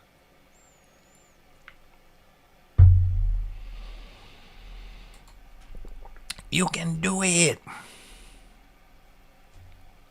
Yeah. Okay. I think we've gotten some good practice here. And also, the more that you load up the brush with ink, the better, I've found, the better the marks becomes. So like the very first few strokes, once I load up this brush, they're always a little bit wobbly, and it's probably my hand too as well. But like the more that it's had time for the ink to seep into the brush hairs, the better. Yeah, I'm liking that. I like this grip actually. This grip's nice. It's like a gel kind of grip. Because these brushes, you can get these brushes in varying lengths. Some people like them super long because it like counterbalances with the hand. But they're also harder to store when they're that long. This length is pretty good, I'd say, for me. Not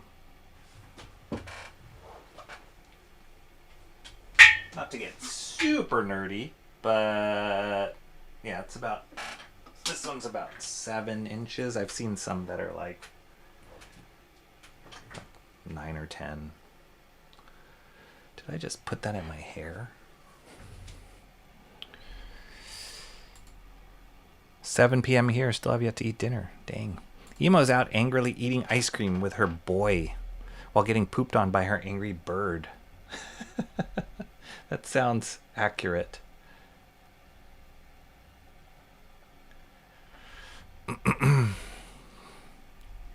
Winsor and Newton call it that. Oh, okay. So maybe it is the Kolinsky.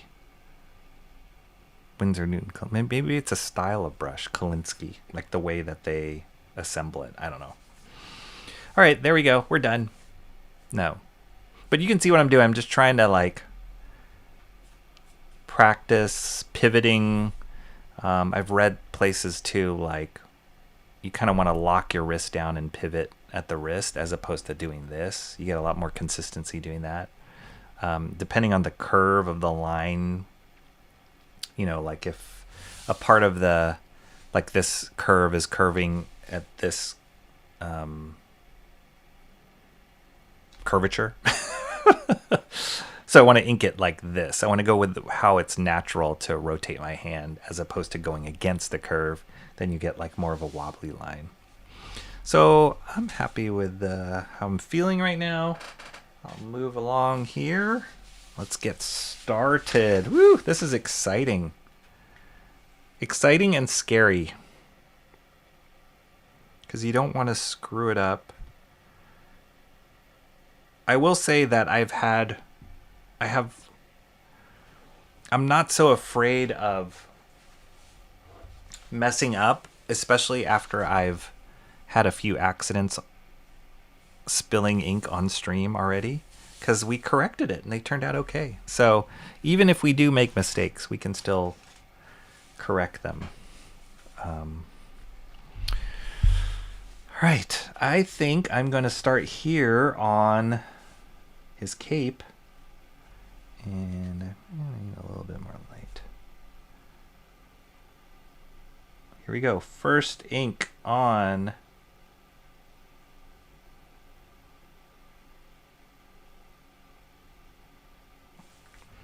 this Jack Kirby Master Study. I already feel like I have too much ink on there.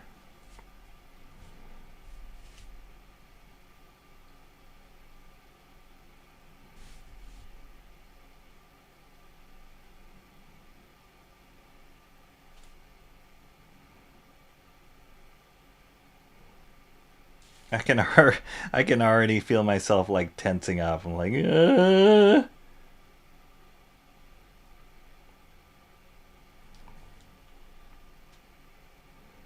was a lot more relaxed when I was just drawing hatch lines on a scrap piece of paper.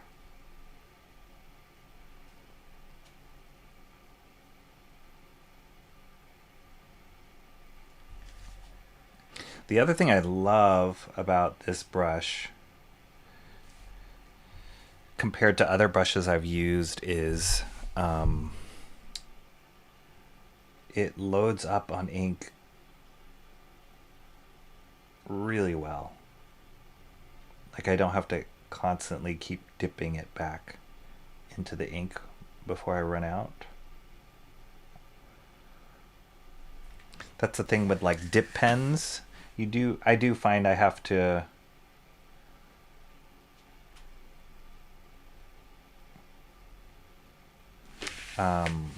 load up those dip pens a lot more frequently than I have to do my brush.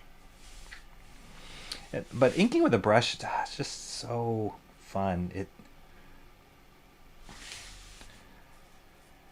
The line is a lot more organic and, in my opinion, beautiful.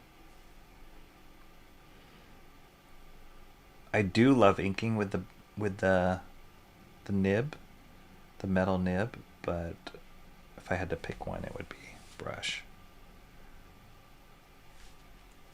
I tend to like artists that ink with the brush.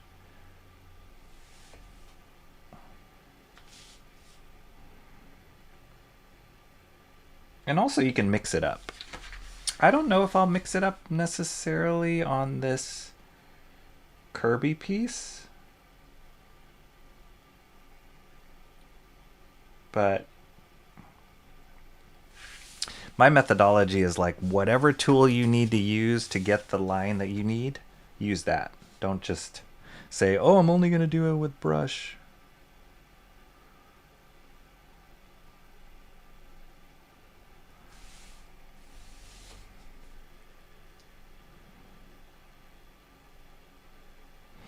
The cool thing here too, just in this spot, guys, is I know that this is all going to be blacked in at the end of the day, so I can be kind of rough with that exterior line here.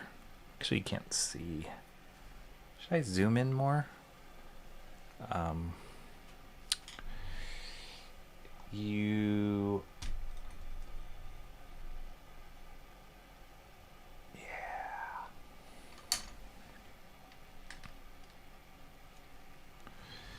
Like the interior line, I don't know if you can see the difference of that. The interior of that the smoothness of that interior line is more important to me than the exterior line, because I know this is all going to get blacked out eventually. So that's why I'm favoring making a cleaner line on the interior.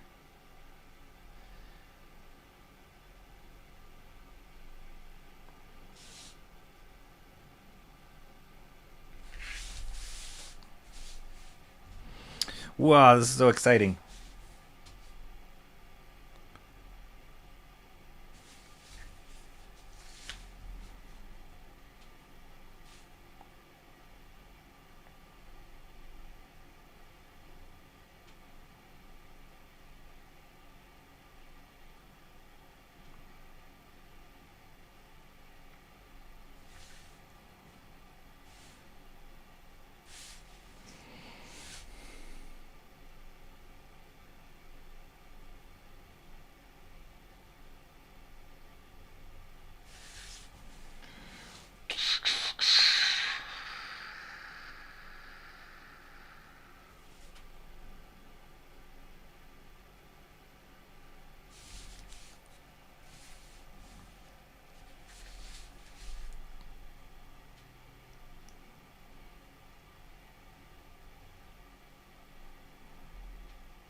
Yeah, something about this grip, like having a wider grip on the base of the brush. Feels like it gives me a little bit more control than I normally. I don't know if that's because I'm just too tense. It's interesting.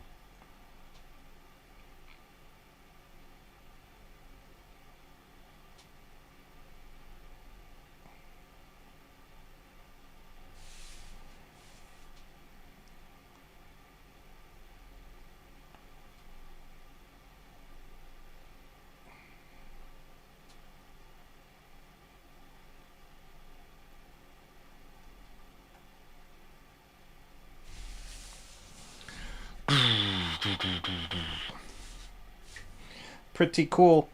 I realize I'm gonna have to do these semicircular chest pieces. I don't know if I can do those with a brush. That's kind of scary.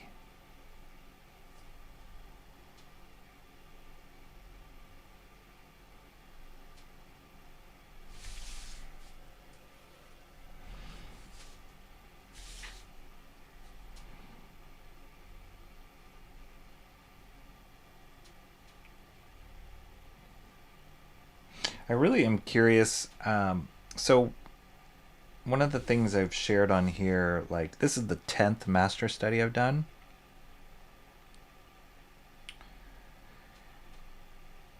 Since I've started this channel. I think after this one, this Jack Kirby, probably going to shift gears and try a different kind of art stream. Might likely involve blank cover sketches, which I always love seeing people do those drawings, and drawing your own interpretation of somebody else's character is always a fun thing to do. So that might be the next stage on that. And I'm wondering, because with the master study, I'm focusing so much on, I was just about to break my own rule of going against the curvature of my wrist. I focus so much on trying to match the original, and just want to call out, I have not loaded up my brush since I started this inking on Kirby. So that's how much ink this brush can hold.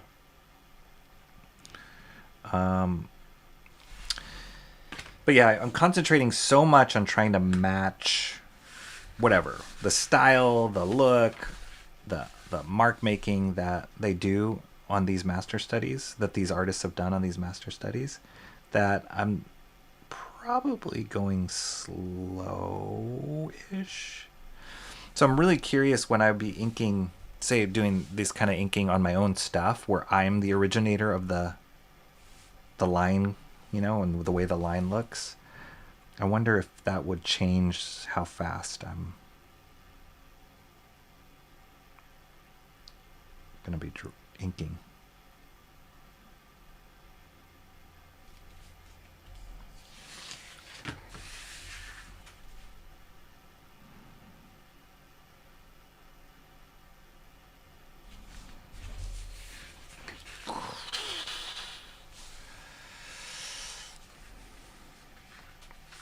So cool.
I love having a desk that slightly tilts. I also hate having a desk that slightly tilts because everything just slides down towards you.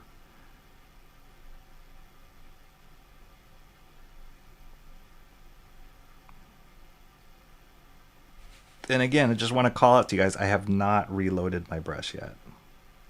That's how amazing these brushes are. There's no other brush that I own, at least, that holds ink so well and still gives you like the amount of precision and control at the tip that this does. So people always say, it was actually my wife who encouraged me, I was like, oh, I'm gonna buy this expensive brush. And she's like, do it. It's gonna save you so much time as opposed to like wrestling with a subpar brush, which I'm kind of cheap that way. So I'm like, I can make the $3 Michaels brush work. I can do it.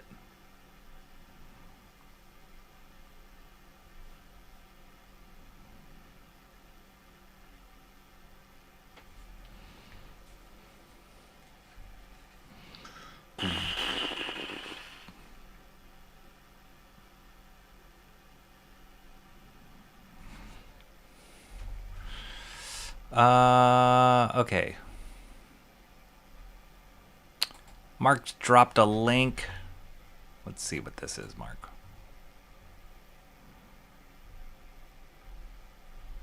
Oh. Winsor Newton Series 7 Kolinsky. Oh, yeah. Yeah. That's the one. That is the brush. I guess it is Kolinsky. Happy little mistakes on your pants? White. Oh, yeah. I'm wearing a white shirt. I guess that was kind of stupid. Whoops.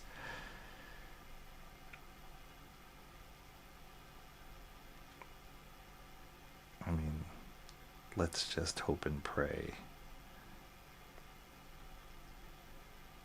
No accidents today.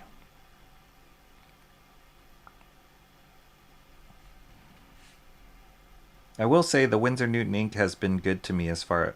I know I'm jinxing myself right now by saying this, but it has been good to me as far as not spilling.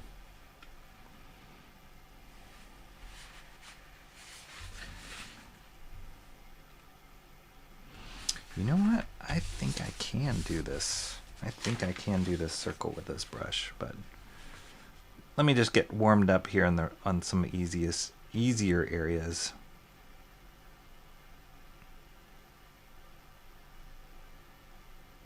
Gosh, I love this brush.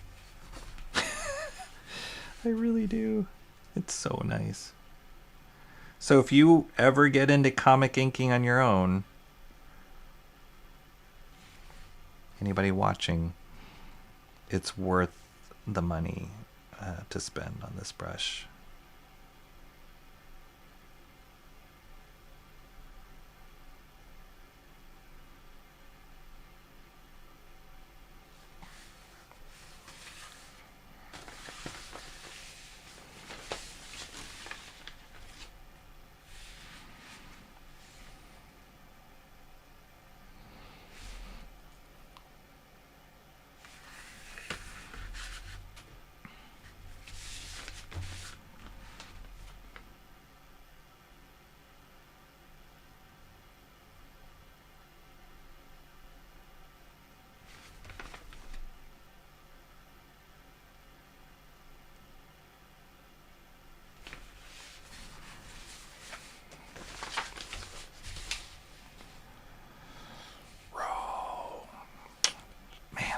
Something about ink on paper. Man, it just gets me super excited.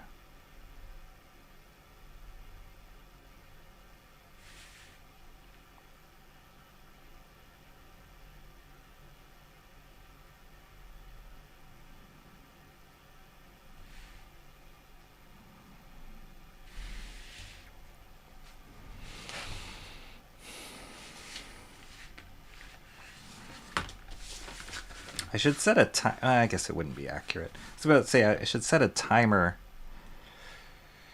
just to see how long it takes me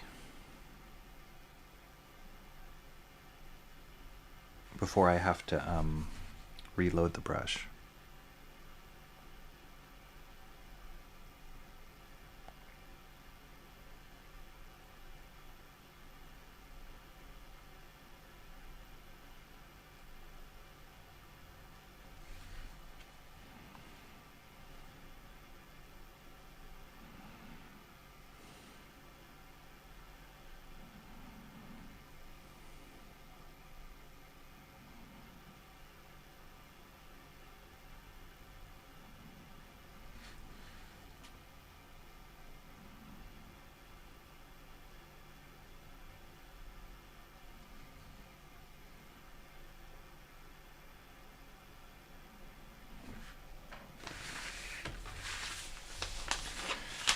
Cool.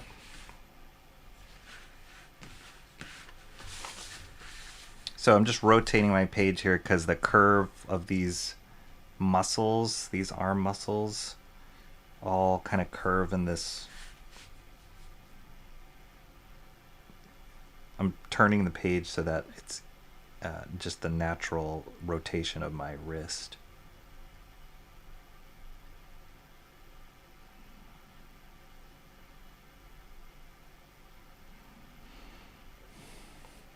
And I've heard people say, like, you don't want to hold your, like, naturally when you're inking, at least I found, you just want to hold your breath because you're like, oh, I don't want to, like, make the line wobbly with my breathing.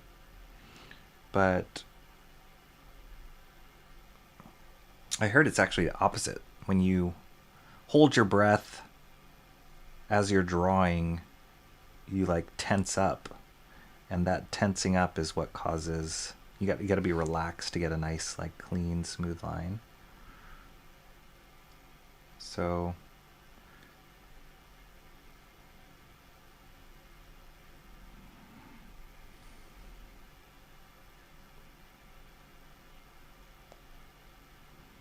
consciously try and breathe. And on top of that, if you're doing this on YouTube, you gotta talk too. I don't normally talk to myself while I'm drawing. So that's a whole nother level.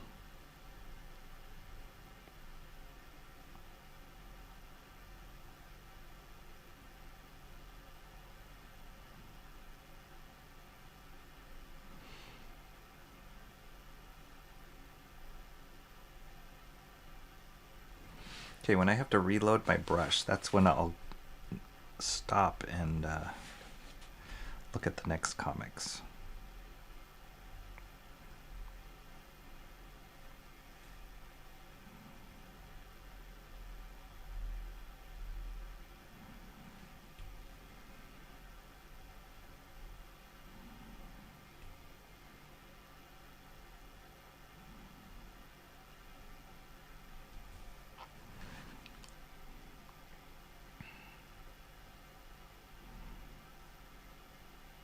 I mean, this is crazy. I still haven't had to reload it, and the ink is still, like, it's not like I'm seeing streaks in the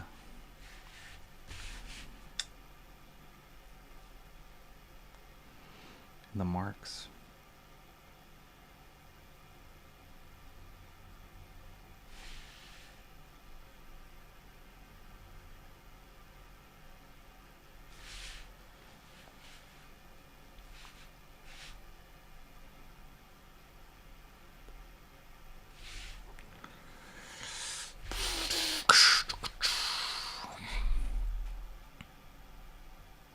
Now, Rocky, don't make that line uneven.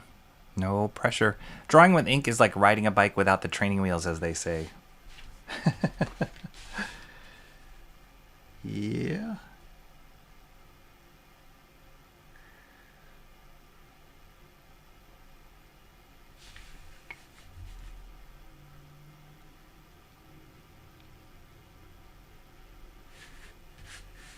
I mean, I just find inking so relaxing. Like, you kind of have to get into this like Zen state while you're drawing, and I can never get that way digitally drawing.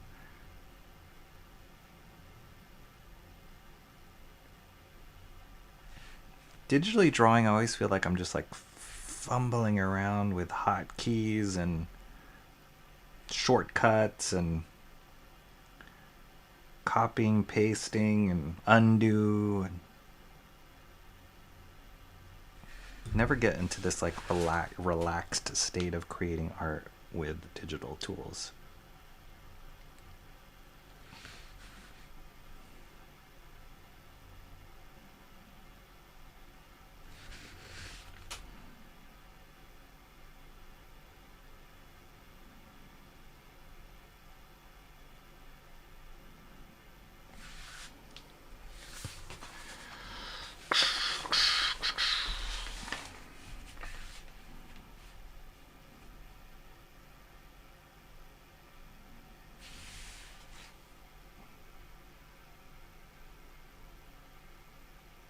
I'm just seeing the ink starting to run out a little bit. Finally.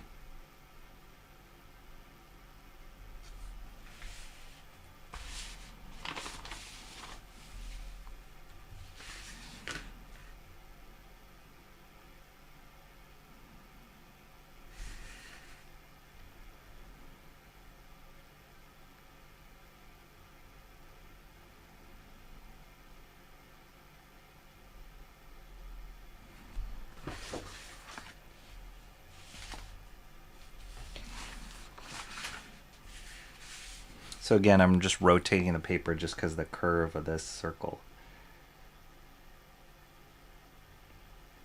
works better with the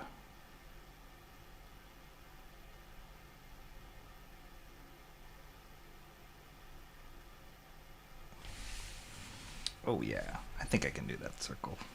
Famous last words, but I think I can do the circles with this brush.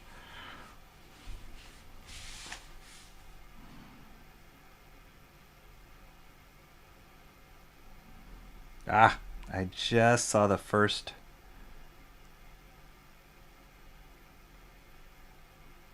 break in the bristles.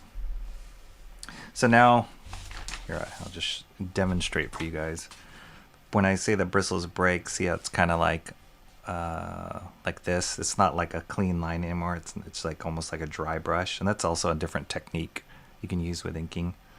But now it's like, oh, now I need to reload the brush. But that, look how long that was. Like all these marks, or majority of these marks, with just one reload or one load of the brush. Pretty awesome. So cool. Okay, let me catch up in chat here, and then I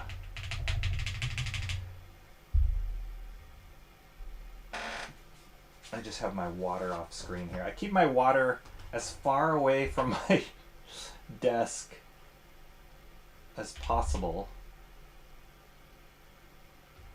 to prevent tippage. So I just cleaned it off with water. The other nice thing about this little grip is my brush won't roll off the table.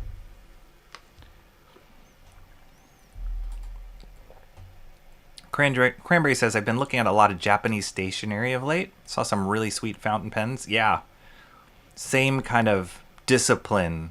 There's so many different options with fountain pens, different nibs, different techniques. I was watching this one channel where the guy would just do calligraphy. It was beautiful, but just do hand-drawn calligraphy on stream. Inking goes faster than penciling, right? It feels like it right now, it does. Because I'm not figuring anything out. I'm just kind of focusing on line quality. And, you know, the control of the brush. So yeah, I think this will go faster than all the time it took me to pencil it. The Rocky sound effects, now we have a stream, Mark's Music Session says. Is this a cherry blossom? Maybe? I'm really allergic to cherry blossoms, actually. Thank you. Thanks, Rose on third. Brush holds ink a lot better than Rocky usually does. Yes. First, yawn in, lullaby, and sleep right. Good night, Rose on third. Yeah, I can hit my mic a few times to wake you up.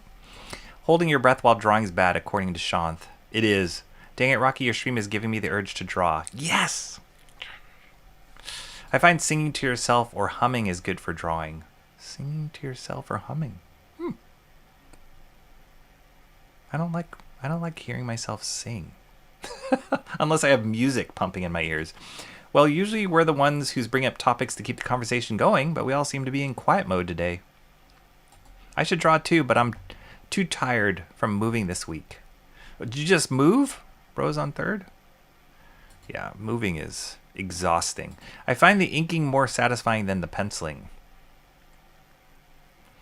Yeah, it's kind of, it works different muscles, you know? Like, there's stuff that I really love about penciling. I'll share with you guys, or I'll show again on stream. I know a lot of you have already seen it, but for those who might not, might be joining me for the first time, here's the pencils that I did. And there's something satisfying about that too. Seriously, really, really, it was a fun piece to pencil. Just finding those shapes and like solidifying the line, blocking in the shadows. Really, really fun. But yeah, there's something. Inking is just so different, so different. Totally different discipline. So I love doing both. That was a ton of ink. It makes you feel better. I can't do a circle with a pencil, let alone an ink brush. I think I want to challenge myself to do this circle too, because it's not a perfect circle. Like, I could use a template if it was a perfect circle, but it's not. And so, yeah, I'm going to do it. Totally going to do it. Freehand. Rocky's being extra cautious with his master study. Hopefully.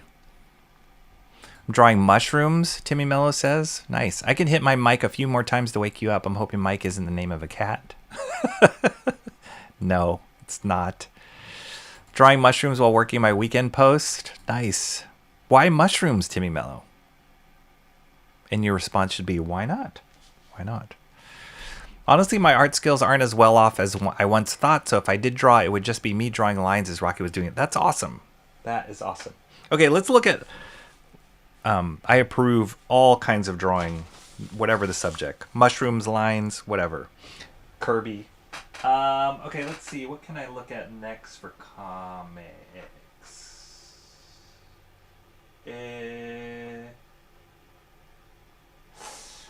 I'm going to jump around here. Oh, yeah, we could look at these books too. Dang it. Should I do unboxing or the new books I picked up this week? I'm going to put it in the poll. I'm going to make a poll. Start a poll.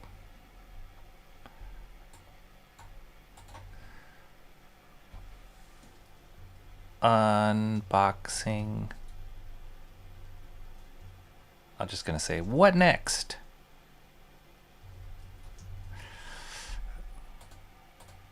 Unboxing or new comics this week?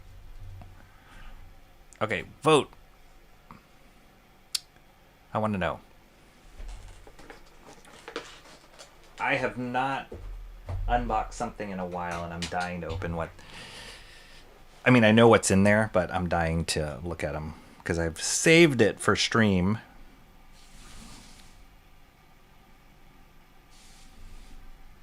Yeah, I love the way this ink dries. It's really flat. Flat and even. It's beautiful. It's not like dense dark, though. Like that deep dark, and that's okay.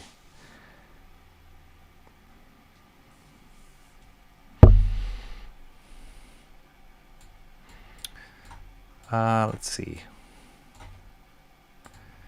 71% unboxing. 7 votes right now. All right. We're going to do the unboxing. I'll give it a few more seconds here, but I don't think we're going to be able to flip that poll. 7 votes. What's the split on that? Is that 5-2? 71%? 29%? I think that's 5-2.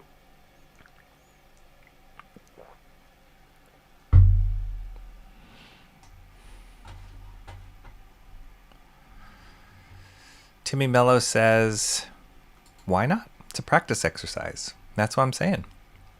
Mushrooms it is. Draw whatever you want. As for Rocky is concerned, a mushroom is just the tip of the iceberg. Cranberry says, new books. All right. Getting my sketchbook out. I'll find something to do. Yeah. Unboxing Steampunker says.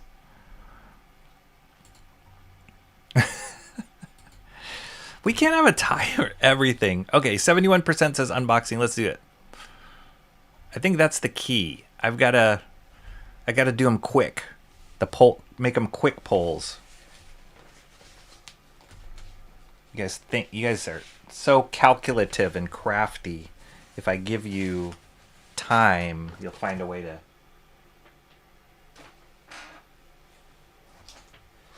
make it a tie. All right, unboxing in the classic comic book packaging. So I'm gonna give a guess that it's comic books. No, I know what it is. I know what it's an order that I made, but I forgot what I ordered, to be honest. This is from a store called My Comic Shop. Very original name, but they're a great online store for buying back issue stuff. So if you're looking for back issues, recommend mycomicshop.com. And I kind of keep it like bookmarked because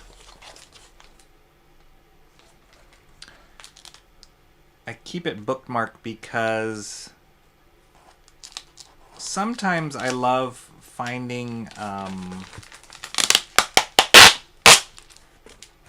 books, when I hunt for them, and you can usually find them cheaper. But if I can't find the books anywhere, like they're just really hard to find, I usually end up biting the bullet and getting them at mycomicshop.com. Put that away. Okay. They package stuff really nice. They grade all of it. I'm not super into like comic grading. That's not important to me. But they grade all of their stuff and they package it really nice. So I've always had great service from them. They ship really fast. Okay, holy cow. There's a lot of good stuff in here. These are, speaking of books that have been really difficult for me to find, these have been them. I actually found these out off of Shelby Robertson's channel. He did a review on these books, and I loved the review. And I loved the artwork in these books. And these are really actually not that easy to find. I mean, you can find them in like graphic novel compilations, but I wanted the individual issues. And, oh, hello, cats. So what makes these special is these are 2 issues of Daredevil, 248, 249, that were illustrated by Rick Leonardi. He was not the regular artist. He was just a guest artist on these 2 issues. And this is some of the best Leonardi stuff.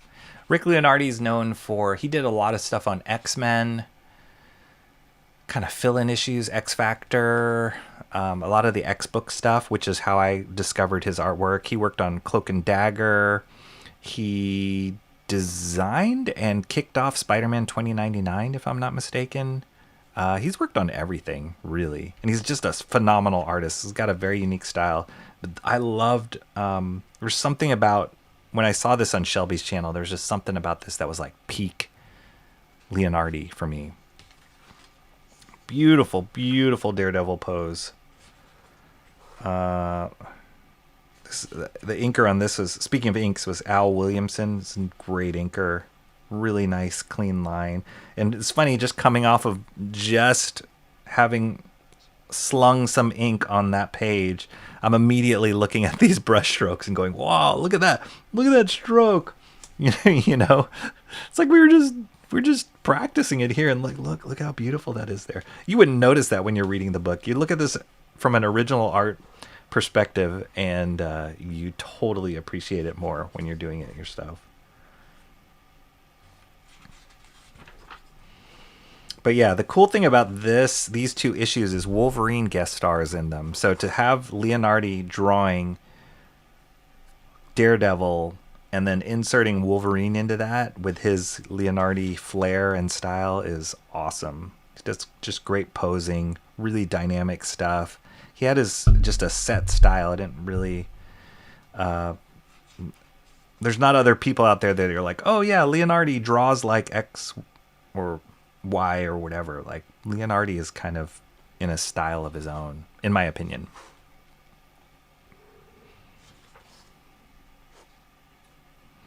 Wow, that does not look like a Leonardi face at all. That actually looks like a Frank Miller or like Mazzucchelli interpretation of Daredevil. So he's probably of Kingpin. So he's probably influenced by them by doing that. But these are just the way he does the anatomy and the face shapes, and he had this kind of angular aspect to his drawing. It's great. I just love the coloring on this too. It's classic comic book coloring that I loved. Your eye knew exactly where to go. And Daredevil's a genius design in that sense. He's all red, so your eye just follows him across the page. Love this. I have a t-shirt with this on. I don't know if you guys remember that. Look at this. This is beautiful ink job here. Yeah. I love that I'm looking at this right after inking. Just have such an appreciation for the lines on here. Williamson for sure is inking with a brush. No doubt in my mind.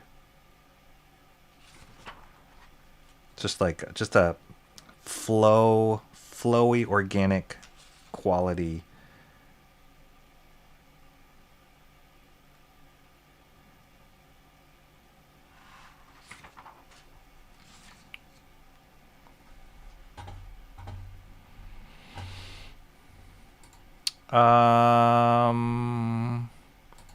Mo Biggs, I would have preferred a tie. Mo Biggs, maybe when Rocky opens his packages, there'll be a tie in there. Oh, steampunker, nice. Rocky doesn't seem like a kind of guy to dress all fancy, though. Rocky doesn't wear ties. Too warm. He compares them to scarves. Can't handle it that blazing 65-degree summer weather.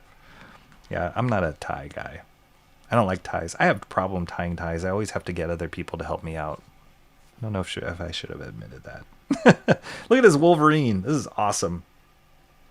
I love Al Williamson's inks on Leonardi. I've seen Leonardi inked by other inkers before, and he has, again, this kind of angular style and flair to his stuff.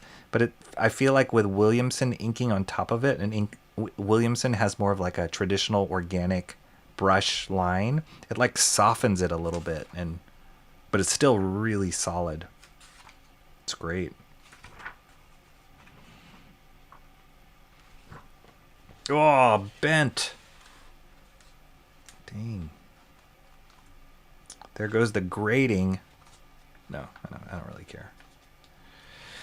Okay, so this issue, and then we'll look at 249 really quick. So yeah, Leonardi just drew these two issues.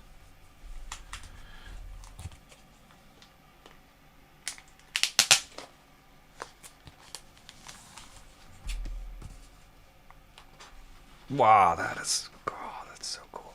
Look at these. See, that's what I was trying to practice. Like, this dude's just like with his brush. You have to do it for this like music sheet here. There's like parallel lines, similar line weight. This, can you imagine doing that with a brush? Holy cannoli. I'm not even looking at this cool Wolverine design. I'm looking at like lines on a music sheet. What's wrong with me? Look at that drawing. That is poster worthy right there. Woo! That is an awesome, awesome drawing of Wolverine. His claws look a little short, in my opinion. Could have like popped out beyond the frame here, but other than that, I love this pose. It's great. He makes like everyday normal interaction here like super dynamic and appealing. Beautiful face. Just like the subtle stuff that comic book coloring can do. Just like giving her this shadow on her face and like pushing it back, and you see Daredevil's Matt Murdock's face a little bit clearer there. Kind of gives him the emphasis because he's doing all the talking.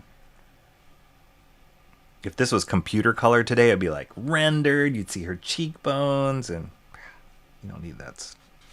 I mean, there's a place for it, but doesn't need it, in my opinion. It makes you appreciate the line work more too when it's not so overly rendered with the coloring. Yeah, most of this stuff is not even superhero stuff. It's just like characters walking around a city talking to each other. It's super dynamic.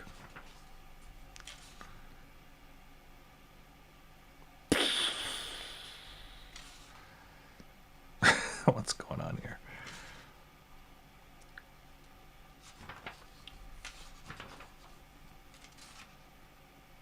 This Wolverine's awesome.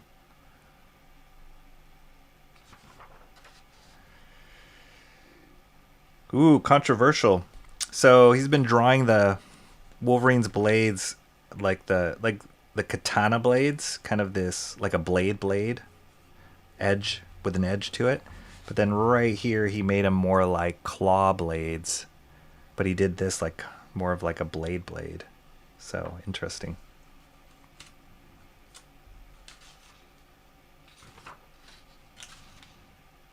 These are so good. These two issues are incredible. Incredible stuff. Some of the best Leonardi work. Thank you, Shelby, for that rec.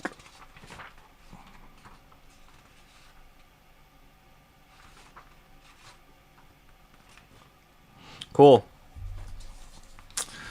All right, there's that. And what else we got? These two issues. Whoa.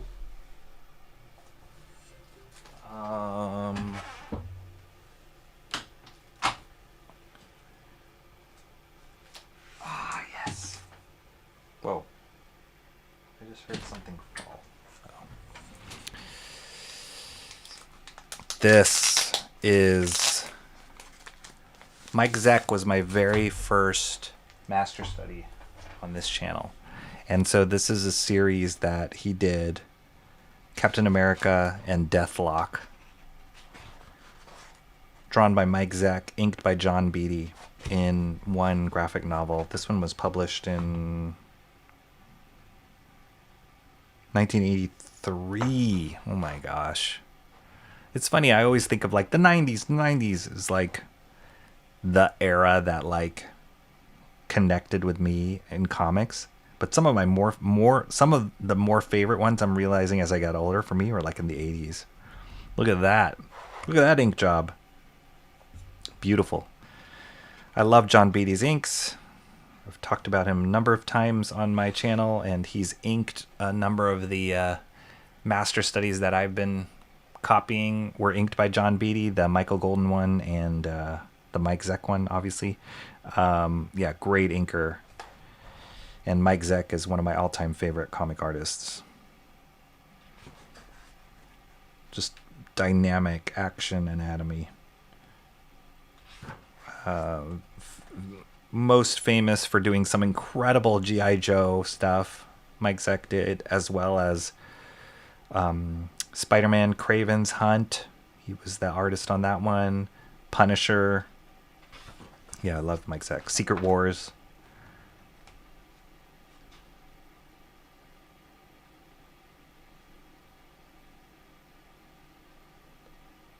I can't believe, like, are those lines hand inked? That's insane. I want to say it's screen tone, but I could be wrong. I don't only know by seeing the originals. Deathlock is a weird character. I've never been a big fan of Deathlock, but seeing Mike Zeck draw Deathlock, I love it. Yeah, this looks like screen tone right here. See that like pattern, that dot pattern? I don't know what's going on with the coloring on this. Who's the colorist? Might be Zeck himself. Nope, Bob Sharon. Yeah, all these like beautiful shadow lines here with hatching, all ink hatching. I think Beatty is a brush inker as well. Mike Zeck is one of my favorite Captain America artists too. Love his rendition of Captain America. So yeah, I've never read these stories. Look at that Deathlock. That he's never looked better than when Mike Zeck's drawing him. Deathlock the Demolisher. He's just like a cadaver, right? I don't know. He's gross looking. I never liked him. But he looks cool when Zeck's drawing him.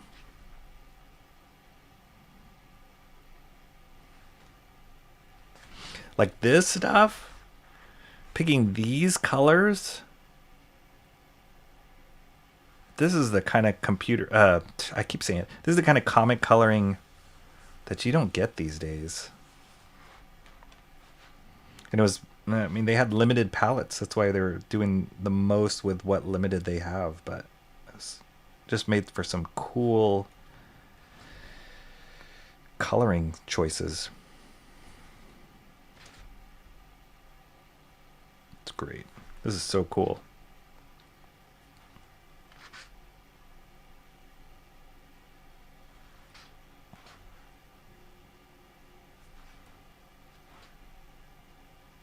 Yeah, this is screen tone right here. It's like fading shadow.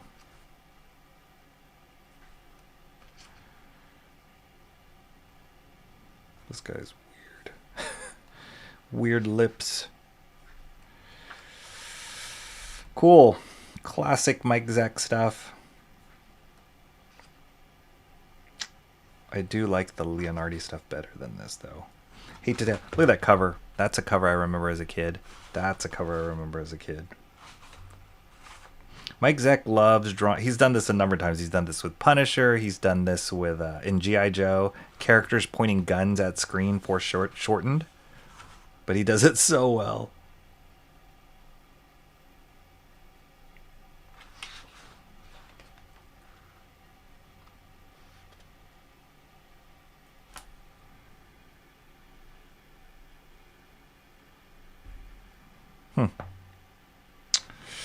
Cool. Captain America Deathlock lives. Mike Zeck. Okay, should I get back to inking? A few more issues. Yeah, we'll get back to inking. Otherwise, I'm going to get so caught up in looking at comics, we won't get much more inking done. Nope, just comics, no tie. Mr. Monkey Boy 1969. How are you, sir? How Happy do you Friday. say monkey in French? Oh, wow. It's almost 6 o'clock.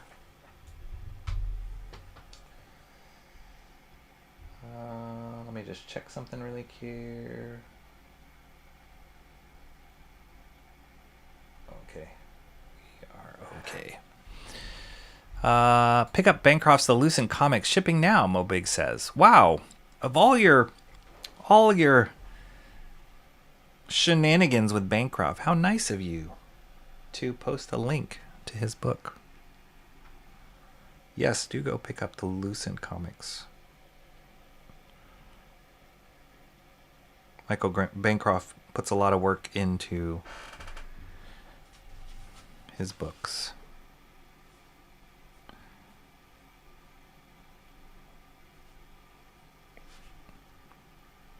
Sorry, I'm gonna load that up more.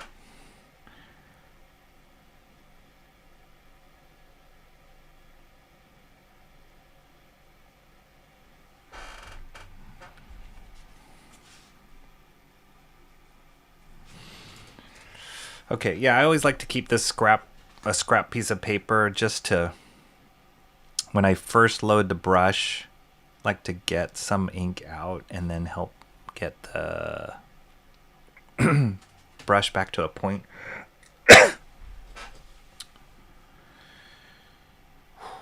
All right. Let me just finish up with the chat and then we will start inking in. Your next master study should be that M&M's ad. Or the pimple one. Forward is going live at 8. I hate overlapping streams of the few I enjoy. Okay. 8 your time. Oh, so that should be soon? No bond Destiny. I'm going home. Boo. Explains why his art was familiar. Spider-Man 2099. Oh, yeah. Leonardi? Yes. OxyClear. Rocky streams are the only ones I chat in nowadays, so I'm all good. Thank you, Steampunker. Really love that cover. Meatloaf. Yes, that comic at the back. Those M&Ms only got 3 fingers. AI. Cool Daredevil art. Great Wolverine. Ad for model kits. Build a reputation. I don't know if you want that reputation. They're trying. They're trying to make comics cool. I like the ads better than the comic. Mr. Monkey Boy 1960. Ouch. Really. Tom Brevoort. Ugh. Definite meh. I hate the look of Deathlock. Always have. My room feels moldy with my battery candles going. Battery candles. Gotta light some real candles. Awesome One's back from Starbucks. Love Deathlock's look. Show Blinky. Wrong stream, Mr. Monkey Boy 1969. Did you get the Ice Mocha I requested? Just because he's gatekept me from gift memberships doesn't mean his books aren't good. That's very nice of you to say. Got my books from Bancroft today, Mo. And the shirt. Nice. I'm going to ink until I die. Did you get one of those fancy summer Starbucks teas? Where was I? Okay. I'll keep going down here.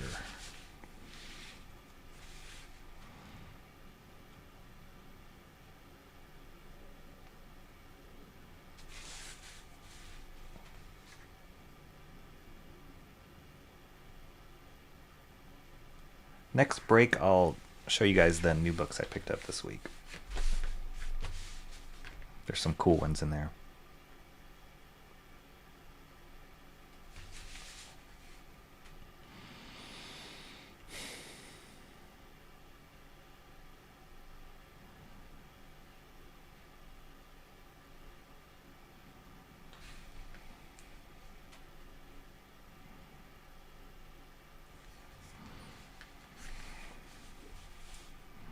Yeah, usually when you first load up your brush, it's actually good that I'm on an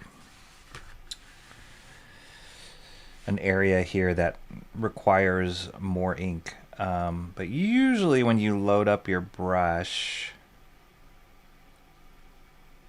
it could have too much ink.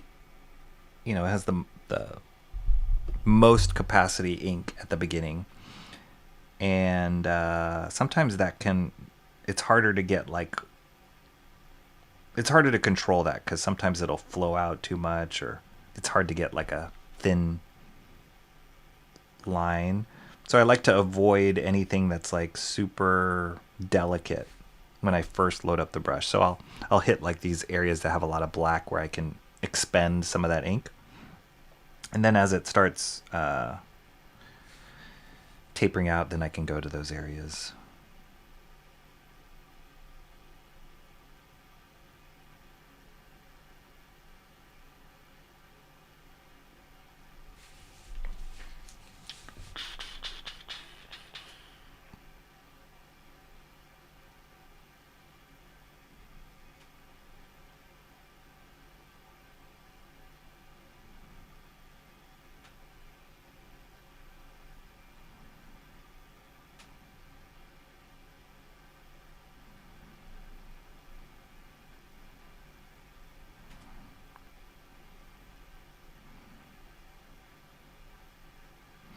Yeah, the verdict. I'd say the verdict on this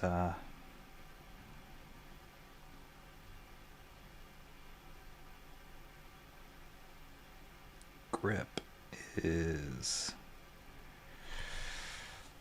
I like it.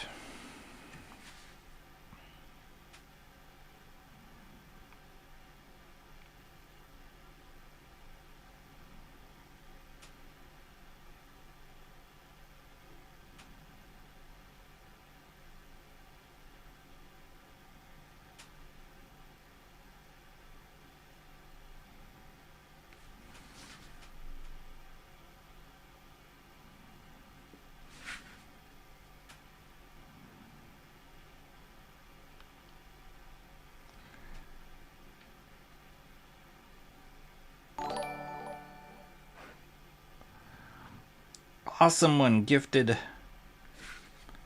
Chili Jewels. I think you're the only one I've seen gift those weird things. But thank you. I don't even know what that does.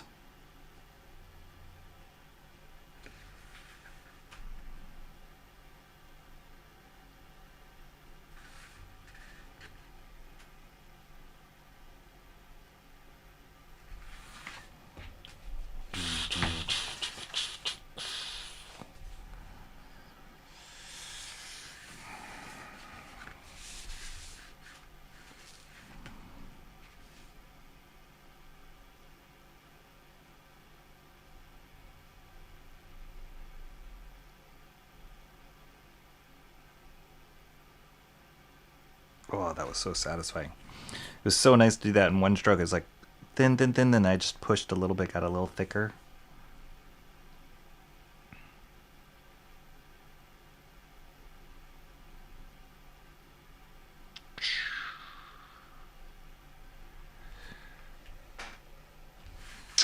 Beautiful.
One bicep done.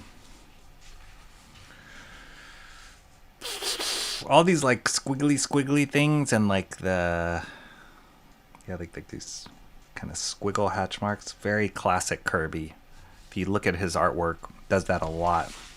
He has a certain way of like drawing metal, armor, tech, and it always contains these like squiggle lines. And it just became the language of comics. It's really, really great. That's why they call him the king.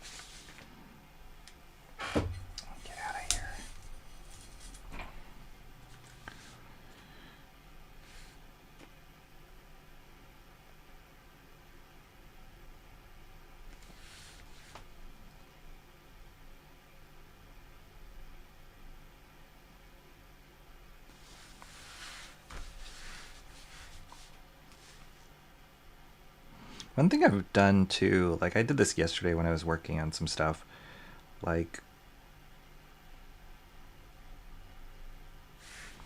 I mean, it's a little awkward and uncomfortable when it's so silent, especially when I'm streaming, where I feel like, oh, I have to talk. But I also find, shocker, I'm a lot more productive when I'm not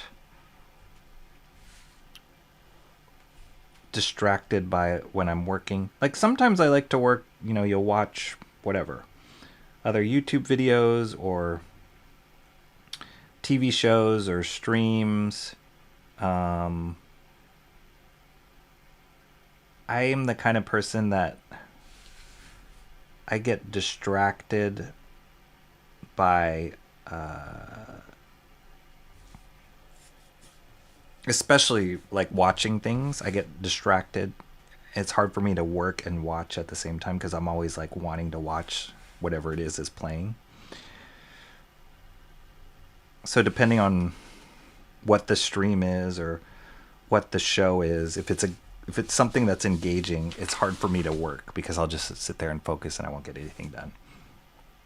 So then, then it's like, oh yeah, then you can just listen to music while you work, which I do often. And depending on what I'm doing affects the kind of music I like to listen to. So sometimes I like to listen to soundtracks. Sometimes I like to listen to whatever, pop music. Sometimes I like to listen to classical music. Sometimes I like to listen to like rap or hip hop. Sometimes I like to listen to rock and roll or classics or whatever. So it just depends on the mood and what I'm listening to. But last night, for whatever reason, I just had to buckle down and concentrate. So I was like, I'm not going to listen to any music, even though it was late at night. It was dead quiet. I'm not going to listen to any music. I'm going to just try and work in silence. And I felt like I just was able to get a lot more done a lot faster and kind of be more focused in it. And I've heard a lot of older artists say that, like, you're really, as much as we want to think we can multitask and we're in a world that's like our attention can be divided in a million different ways and we can still function, and you got your phone can just access anything, any kind of media, and you're just constantly bombarded. Man, to have to sit in silence and work was so good for me to experience. And I feel that way right now. Like, I'm not listening to anything. Partly because I'm scared of getting the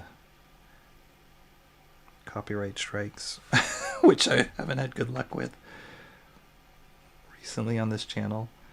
Partly as I'm just too lazy to like multitask and get this music set up, and partly because there's no real good music.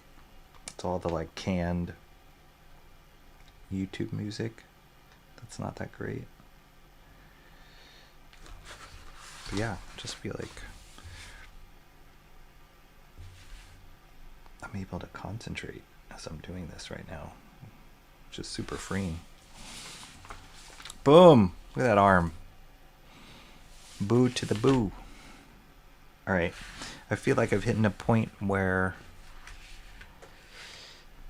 my brush, the ratio of ink on brush is really good right now.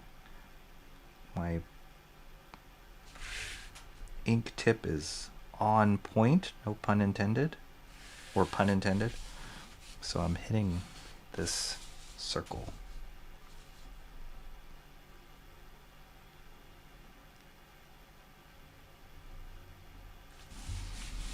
It's best if I do it in, if I don't carve it out, but I do it in, the fewer the strokes, the better. Make for a cleaner circle.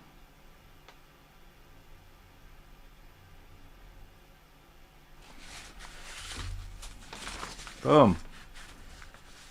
Look at that. First oval. Ah, gosh, all these papers flying around.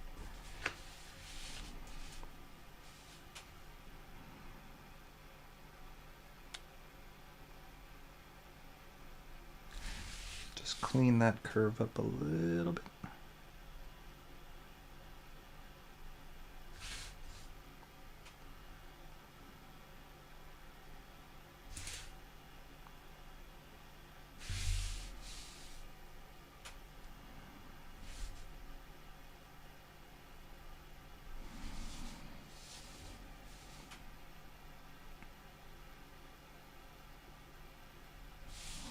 So I keep rotating my paper because I'm trying to go with the curve of that circle.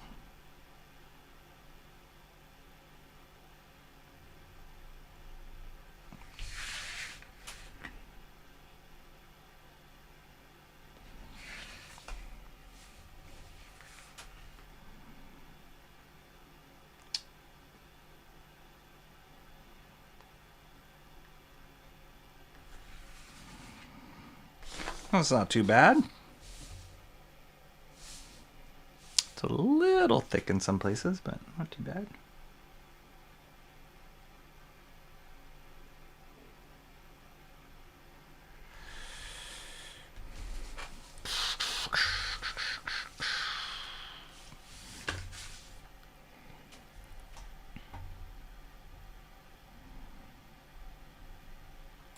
Oh, moody. Not moldy.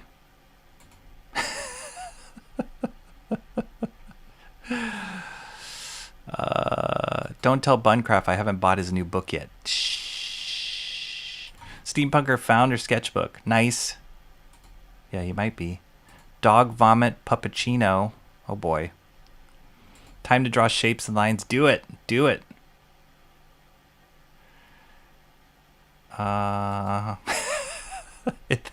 There's an H at the end of that apparently awesome one. Everyone's rebelling and not sending jewels. Don't you have to pay to get gems for those stickers? I have no idea. I think it's part of your membership or gifted membership. Oh, okay. I have no jewels on Zade's stream. All the jewels. Wait a minute, I gifted memberships earlier and I'm not even a member. I think you got a gifted membership last time, Sumo Thori, if I'm not mistaken. Otherwise, check your credit card statement.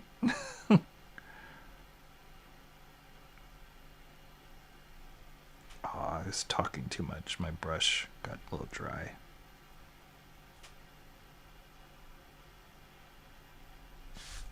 Okay.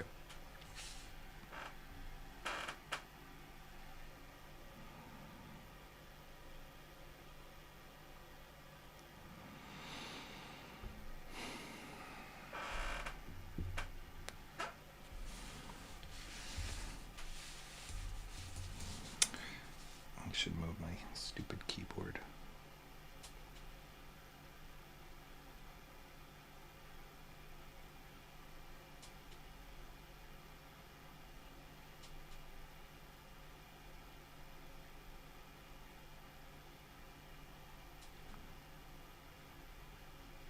Oh, I said we were supposed to look at comics after, right before I loaded up the brush again. Sorry. Next load up. Hold on, let me move that. Oh,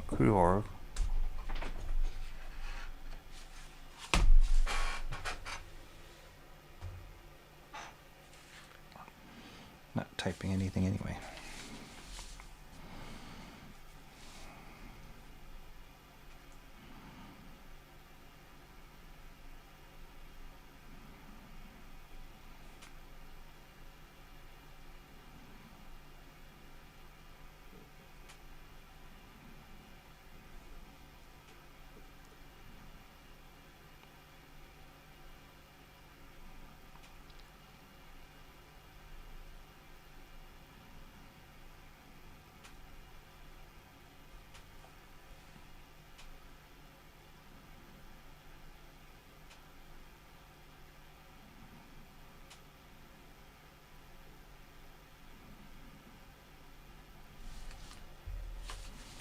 Yeah, one of the things I've been thinking about, again, on that topic of drawing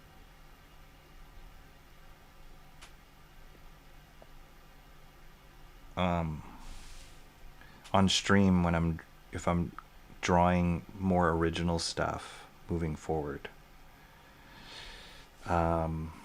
is like all this feathering, hatching.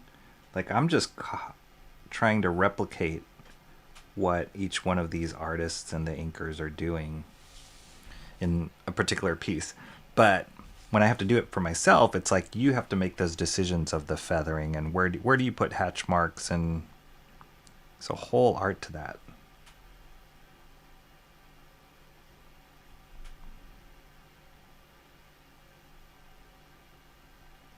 I remember as a kid when I was drawing comic stuff just for fun, I would just try and make marks on the page just like the artist that I loved did, with no rhyme or reason, so no sense of lighting or anatomy. It was just like just marks, and they didn't make any sense.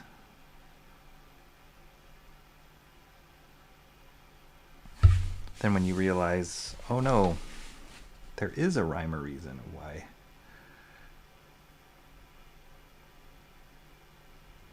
At least the good ones know why they're making a hatch line here or drawing a shadow here.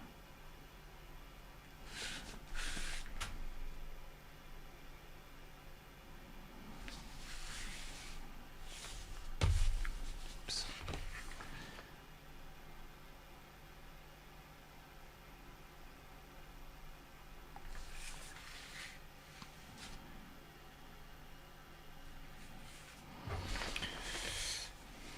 There you go. Second circle. Wasn't too bad.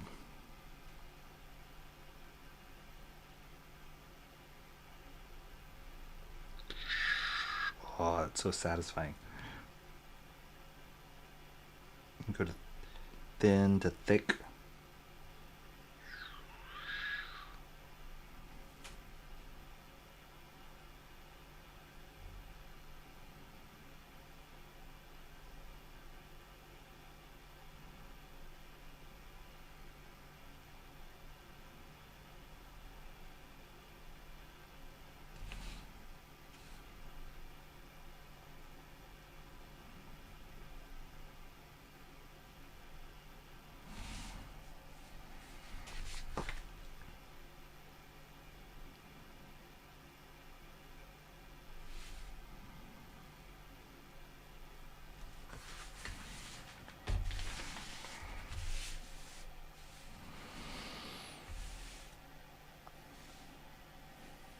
It's coming along cool.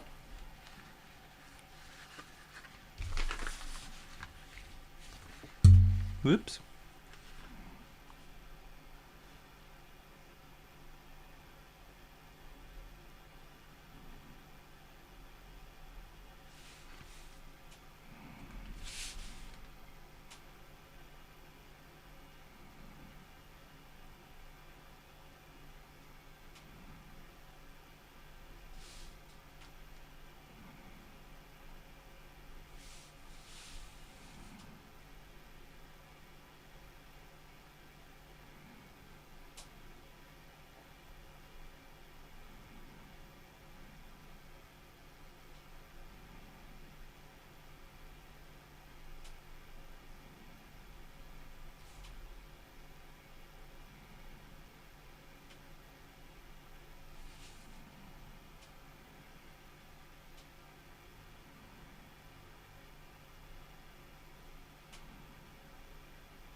Wow, that feels so good. That was so satisfying.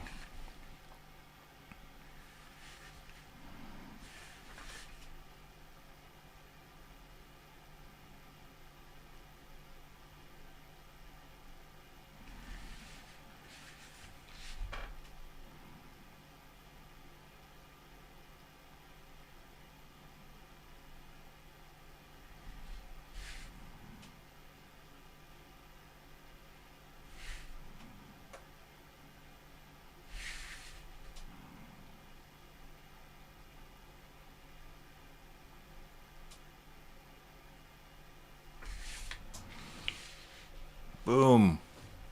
Dramatic doom cape. Coming along. YouTube ruined my desire to listen to music. Ditto on the distractions and music selection. Nice. Haven't been listening to much music recently. Haven't found anything new that's piqued my interest. Love the way peaked is spelled. I like my YouTube playlist, but I don't pay for it, so ick commercials. Starbucks music sounded like AI songs tonight. That's weird. Overlapping streams. It's okay, Mark. You've got 2 accounts, right? You can do it. No. We all know who's your favorite, Mark.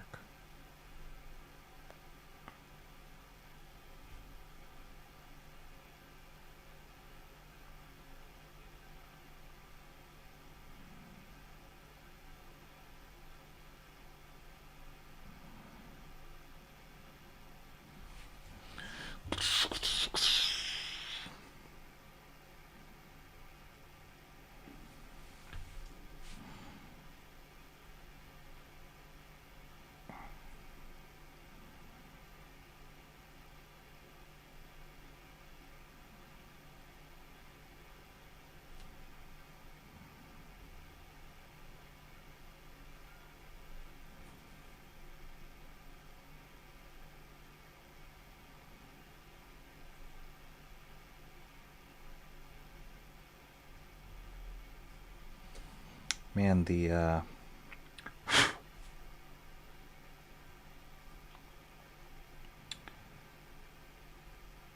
point I'm getting off of this brush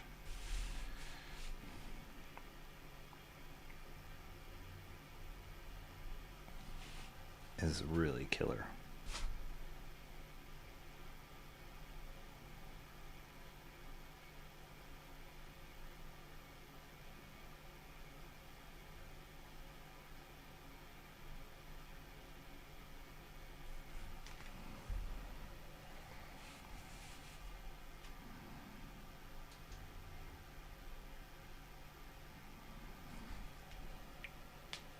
Oh, I can't wait to get to that giant hand. I wonder if I can get to that today.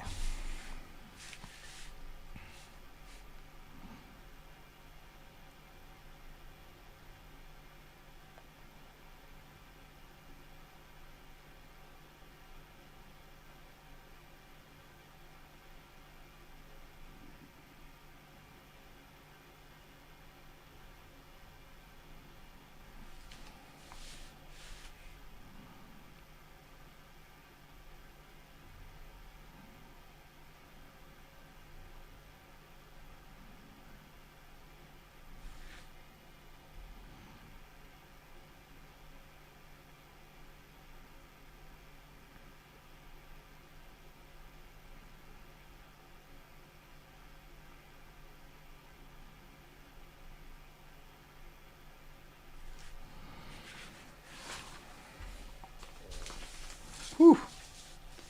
It's cool, it's cool.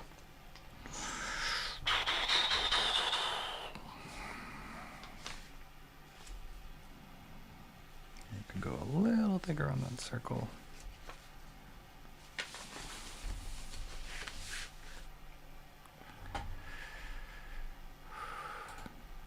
Doom's coming to a Marvel fighter game soon, not surprised. I have a problem focusing with anything else on. Silence, I work faster, better. I also heard that some professionals, when they get bored, just change to a section they have more interest in. Yeah, I can see that. I know people that like... It's not uncommon, like in comics, for example, for people to jump around to different sections or pages depending on what they're feeling like.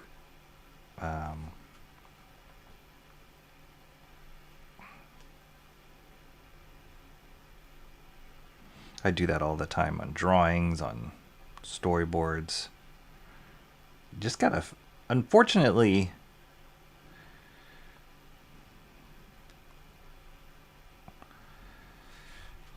art is tied to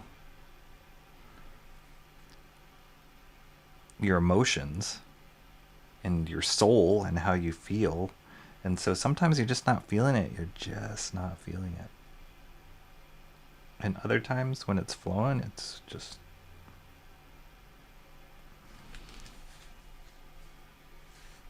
nothing better.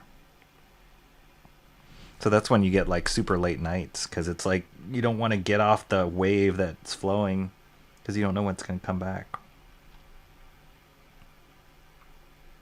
And then when it's not flowing, man, whew, it could be painful. You just got to execute.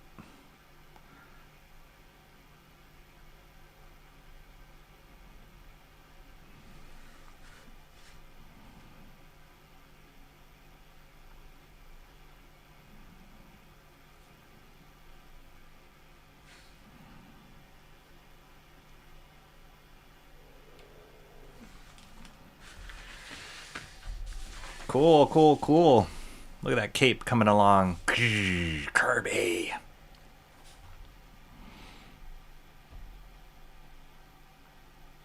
Mark's doing the opposite of Rocky. He's doing all the multitasking.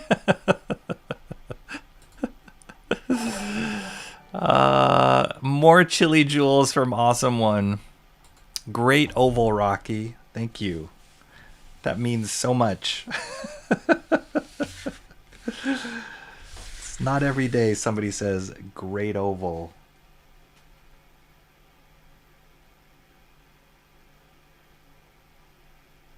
Okay, almost getting to a point. Should I risk it on this curve?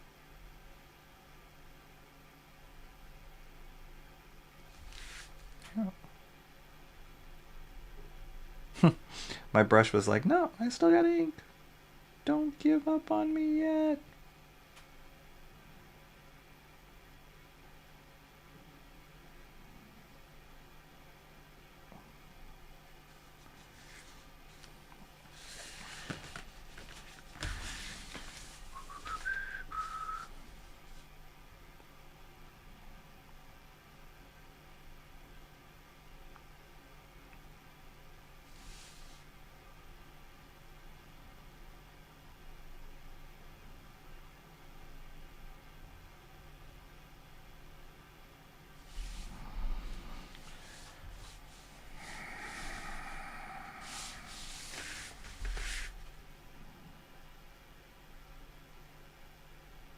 Okay, now I'm getting into dry brush territory.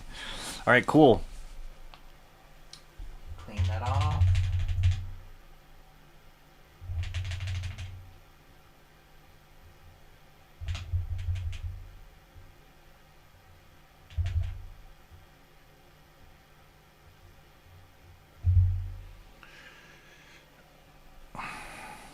All right, let me show you guys.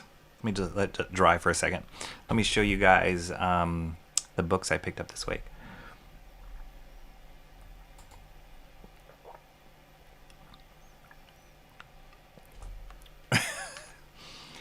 I'm not eating mountain oysters. Awesome One.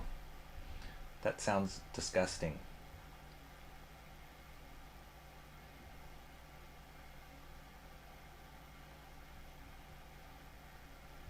Okay.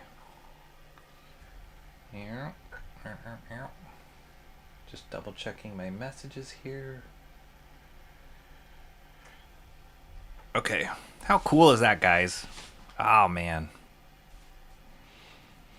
The inking's definitely going to go faster. Don't forget, we still have a bottom half.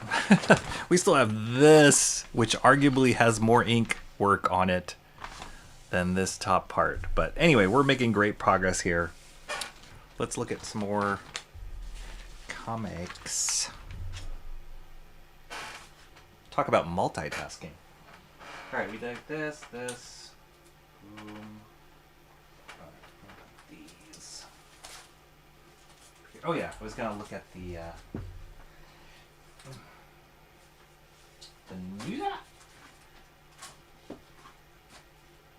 new the new books I got this week.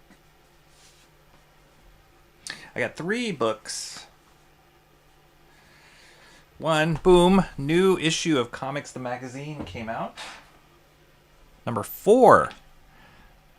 It's monthly, coming out monthly. I think this one was a little later than the other twos. I might be mistaken on that, but who cares? I've been loving it. I mean, we're 4 issues in. I did flip through this one a little bit. It is a little... Comparing it to like Wizard Magazine felt, at least the earlier Wizard magazines, felt like it had more oomph to it. But Wizard Magazine was more expensive. They were thicker, higher quality printing. But even printing aside, I feel like the quality of like articles and interviews is a little light, thin, maybe is a better term for Comics the Magazine. But anyway, I'm glad that they're doing this. There's a void in the market of a good industry magazine, and that price point is unbeatable. So I love it. Keep on going, Comics the Magazine. Keep doing what you're doing. So yeah, this issue they talk about Supergirl on here. I will say one thing. When I was flipping through this issue, it seems like they're getting more advertising from the big companies, which you got to do what you got to do to run your business. But it does mean like these full page ads are getting taken over by DC and Marvel pretty much. So I wish it wasn't that way. We'll see how they balance that. Like, you don't want to turn away money, but you also want to broaden the kind of books that you talk about in your magazine.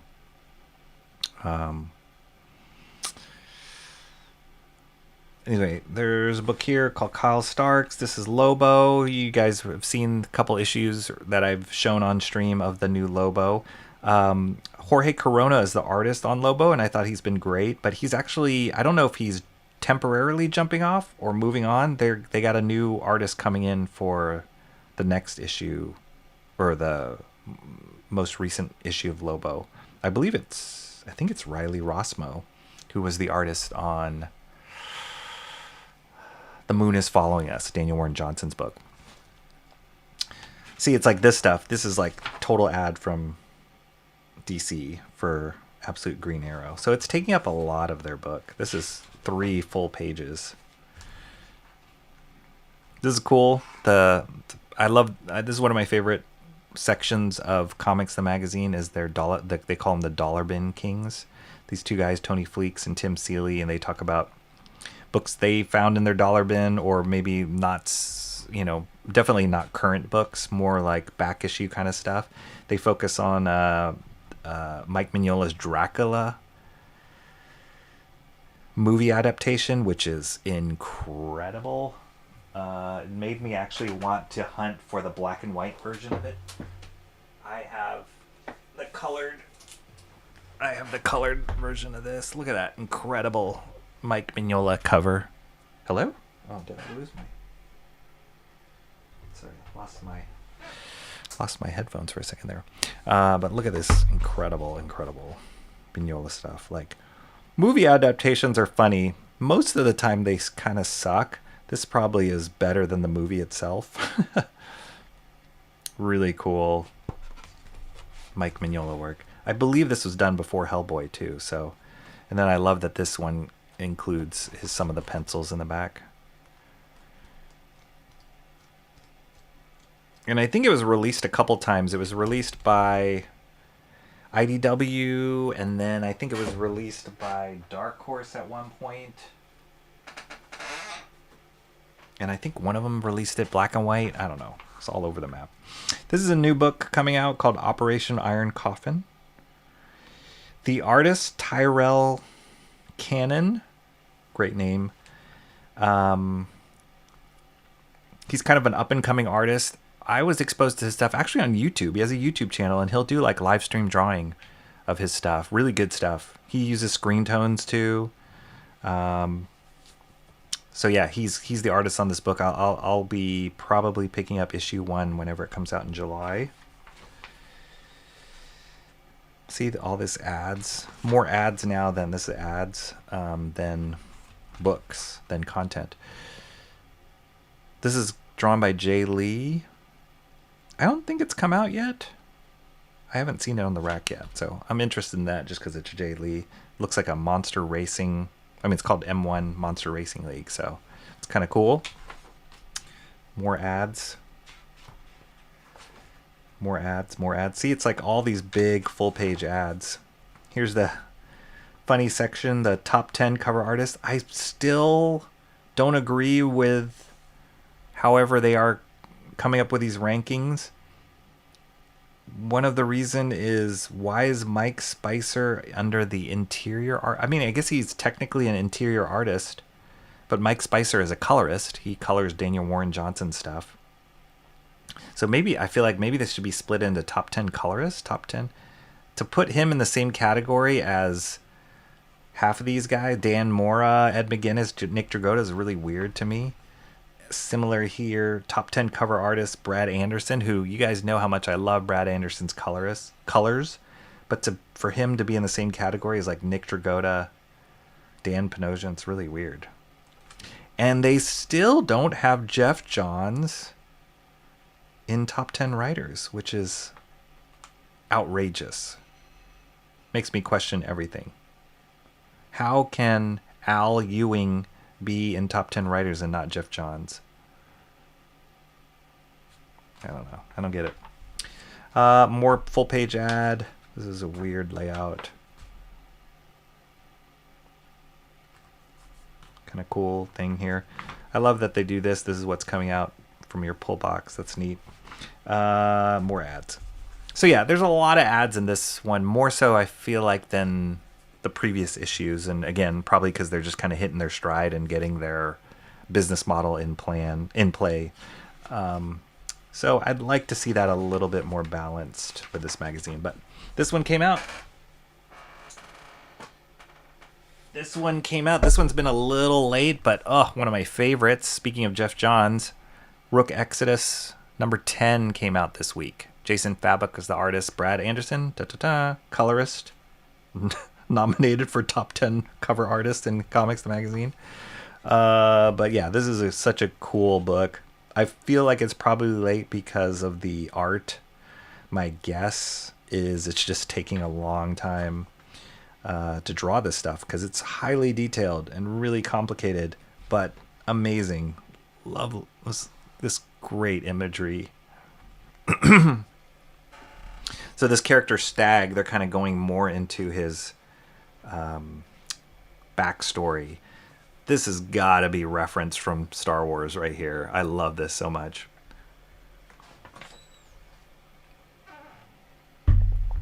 These spiders. It's kind of this tragic love story about this guy Stag and the woman that he loved. I think she dies, and so he goes this route of becoming this character. Love that. Love the main character's design. So yeah, cool stuff here. Classic Ghost Machine. Amazing.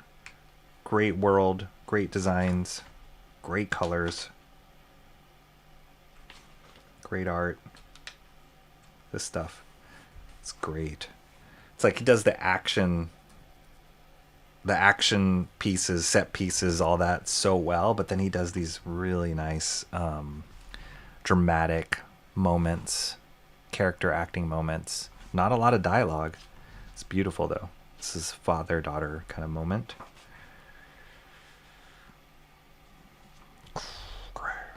Yeah, it was great. Been loving Rook Exodus. That was book 2 from this week. And then finally, this is a fun one.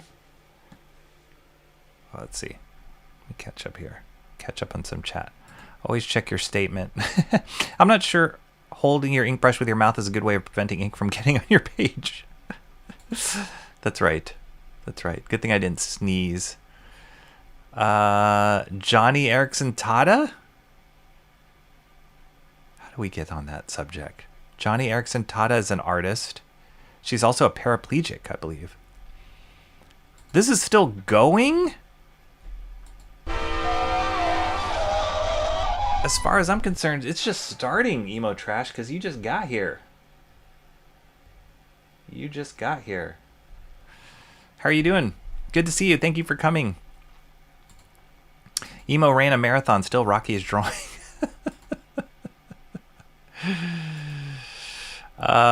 You're late. No, you guys are early. Even Master Studies come with sound effects. They do.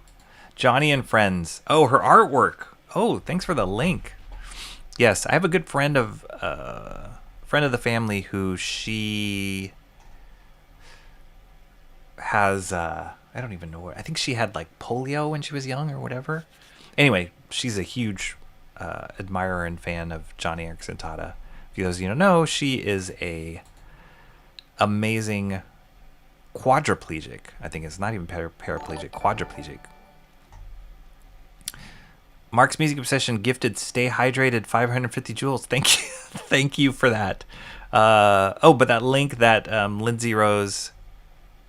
Rose on Third posted is Johnny Erickson Tata's artwork. That's pretty awesome. Thank you for posting that. I don't know how we got on that subject, but thank you for posting that. Did I say something about Johnny Erickson Tata? I'm pretty sure the sound effects started when he was doing a late night master study. Oh, my own sound effects. Yes. No, you did spell Pete correctly. I love the way it's spelled. Pointy brush. Saucy. Yeah. No, you spelled it right. That is not spelled right.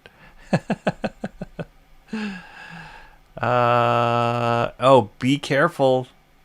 You know, when I go up and down, well, definitely when I go downstairs, I have to keep my hand on the rail now. I'm that old. Because I've slipped off stairs a number of times, at least within the last 10 years of my life. I've slipped downstairs different ways. And it's the older I get, the worse results. So do not miss a stair.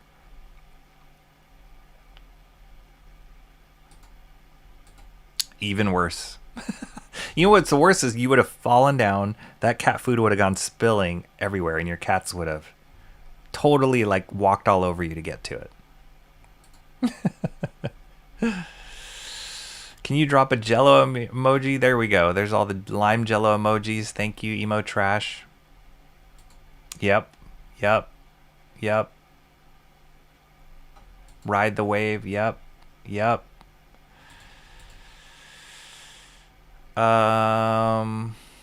Costume jewelry. That's what Awesome One is dropping, according to Rose on Third. That's some sweet oval action you got there. I didn't mean to be crass or embarrass you. That's some sweet oval action.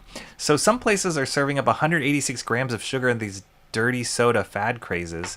May as well go and saw my foot off until I down a cup of that sugary death swill. I'll bleed molasses. Whew.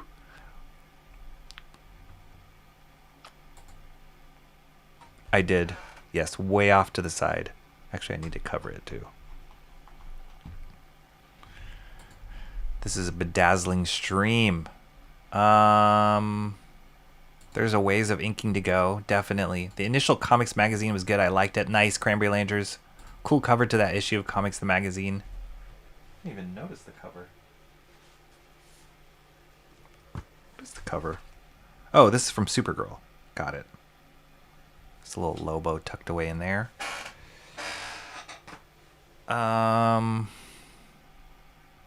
What do you want for $3? It's true. Dead Band cover's looking good.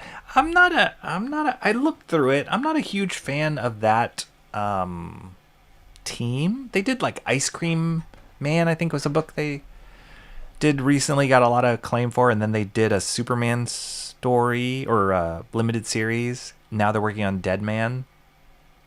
It's a little too weird for me. Looks better than the movie. Gary Oldman was good in it. In Dracula, yeah, he was. I mean, it's good. There's some awesome stuff in there. There's some weird stuff in there, too. I gotta go watch it again. The costumes were amazing. They're by an artist by the name of Aiko Ishioka. Incredible costume designer.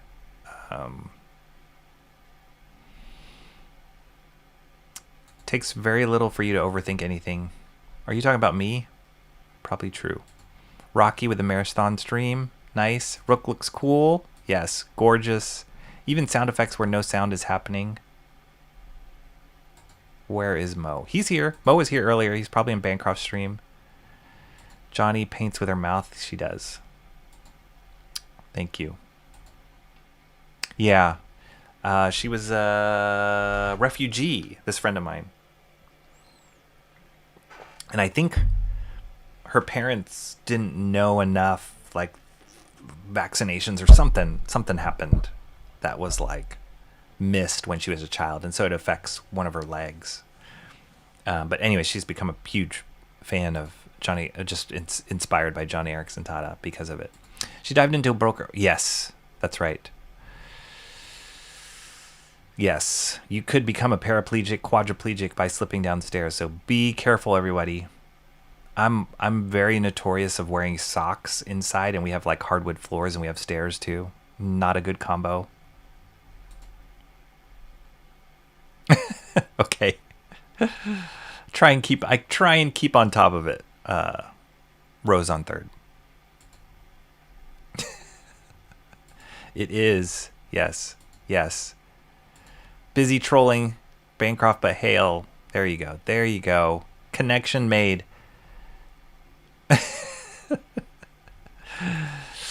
Oh, John.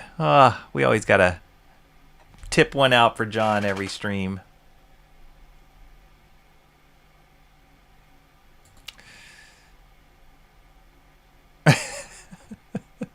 I would yap at John, but I don't have the energy. Emo trash. Mind telling me to exit DM and enter Rocky's chat? Yeah. Okay. This is the last book I got from this week. New book. J. Scott Campbell's JSE Just Spectacular Collection. So J. Scott Campbell has been doing all these variant covers for different books. And I didn't realize it, but it was a whole... I mean, I knew he was doing the variant covers, and there was one for pretty much every book that came out last year. But I didn't realize it was a whole, like... connected effort, literally connected. So this is cool. They just released it all in one issue, which is awesome, because I might have picked up one variant cover that he did. I'm not sure. But I'm a huge fan of his work. He's amazing, incredible. Came up with the Image guys. He was kind of the second wave of Image guys. His big claim to fame was he was discovered by Jim Lee, worked for Wildstorm, and then got his first big break kind of being the regular artist on Gen 13, which was amazing. Built his fan base on that.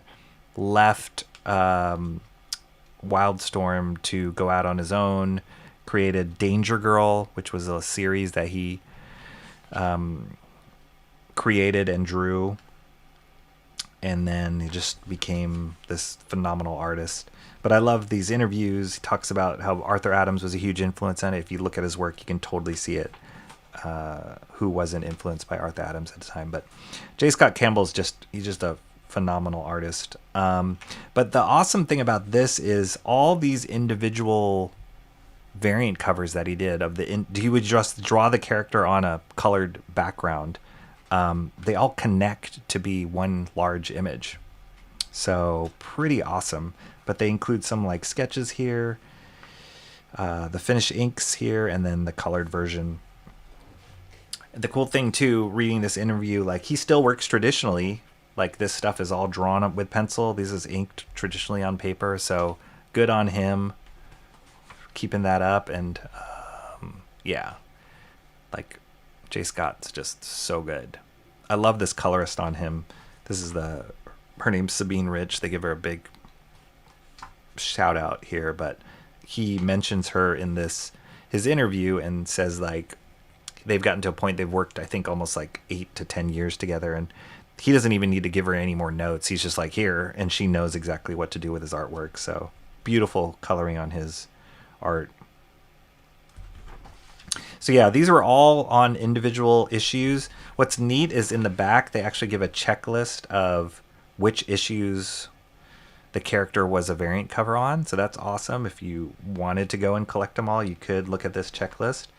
But Yeah, his renditions of each of these characters. That's a great Cyclops. It's a great Doom. There we go. Dr. Doom. Look at the difference between his Dr. Doom and Kirby's Dr. Doom. Pretty different.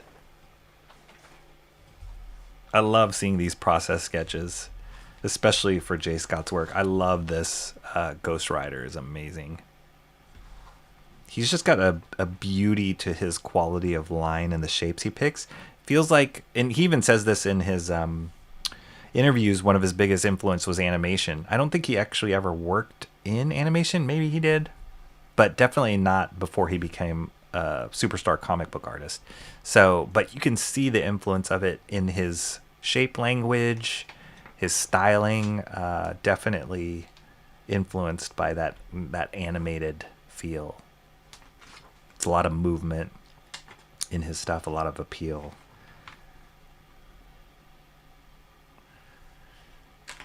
He does the lanky characters really well. He does the female characters exceptionally well. Love that magic. Beautiful. Love all the like details on her boots. That sword is killer. This is Mary Jane. No comments needed on that. Amazing. I love the little details he puts of it's like freckles because she's a redhead. That Psylocke is killer. Yeah, just great. So it's awesome. Amazing. Awesome to see it all compiled here in one book. And then, that storm is great. And then, that's great. I actually don't like this character that much, but I love this drawing of her. If her whole book was that, I would totally buy it. This Wolverine, it's a great drawing. It's not my favorite Wolverine drawing. Arthur Adams definitely is one of the best Wolverine artists out there. Oh, that's not the image I was looking for. It's still cool though. There. Look at that combo. Crazy. So good. Do you know how hard that is to make these all work as if they were in one space? Not only like the proportion, the perspective, the coloring, like the lighting, and also look great as individual pieces. Really hard. But they did it. They did it. It's really cool. Poster worthy. More pencil sketches. So anyway, yeah. Just this one shot. J. Scott Campbell's J.S.E. It's really odd that they released it, but maybe there was enough of a demand. I mean, I picked it up, so but really odd. I've never seen them do anything like this before for a comic. So those are my books this week. I still have a ton of other stuff to look at, but maybe we'll get a little bit more inking. Probably have to break pretty soon here. Let me just double check. Just double check timing on. Yeah. Okay, a little bit more time. I get lost on Yap trains with him on the occasion that I answer my DMs. With John, you can tell him that was a personal request from yours truly. Socks plus hardwood equal death trap. Socks plus hardwood plus cats. That is a death trap. That's why I'm especially concerned for emo trash. It's like walking around with baby oil everywhere. Yep, J. Scott Campbell, I saw that he was doing this book. Absolutely. Kanye? He's okay. That rhymes. Highway to the Danger Zone. Yes. Good Captain. Yeah, it was great Captain America. Daredevil looks a bit chickish. Yeah, it was kind of an odd. His male characters tend to be a little lanky. That's just his style. They're like a little stretched out, longer limbs. So my favorite stuff that J. Scott Campbell draws is his women, in my opinion. But there's every now and then there's a male character that he nails that just works really well with his style. That Captain America was great. What are the ones that I like in this of the male characters? Like Cyclops. Cyclops is kind of a lanky dude. Yeah, Captain America's awesome. That Black Cat's disgustingly good. That Doctor Doom's pretty awesome. Like, this is a little too lanky for me. The Ghost Rider's awesome because he's not a muscly character. He's just all about his bike and his flaming head. His Hulk's okay. Like, his Iron Man's a little too thin for me. Still awesome, but yeah, just stylistically. I think it's just because he's just drawing women all day. His Spider-Man's awesome. He's just drawing women all day, so kind of favors those proportions. Yeah, he's amazing. His Mary Jane always looked the best. Always. Yeah, I think he's just probably getting way more money doing variant covers than he has interior art page rate.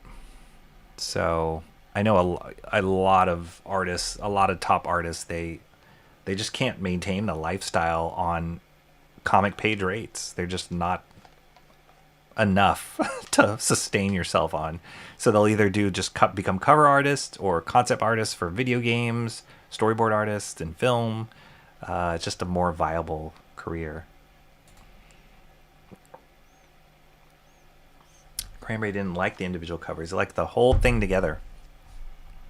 Would he have drawn them all together first? I think he did a rough sketch. Yes. You gotta think of that stuff first. There's no way you can just draw whatever you want for the individual drawings and then piece it together. So he was kind of already thinking about it, and he talks about that in the interview. Like, I need X amount of flying characters and X amount of characters to be crouched in the front. So he did work it out, but I think I don't think he got to like a tight pencil phase in the group shot. I think he just kind of roughed it at this stage and then just focused on each individual drawing on the solo covers. And then when they were done, finished colors, they compiled it all together and then tweaked, scaled stuff down, adjusted colors probably.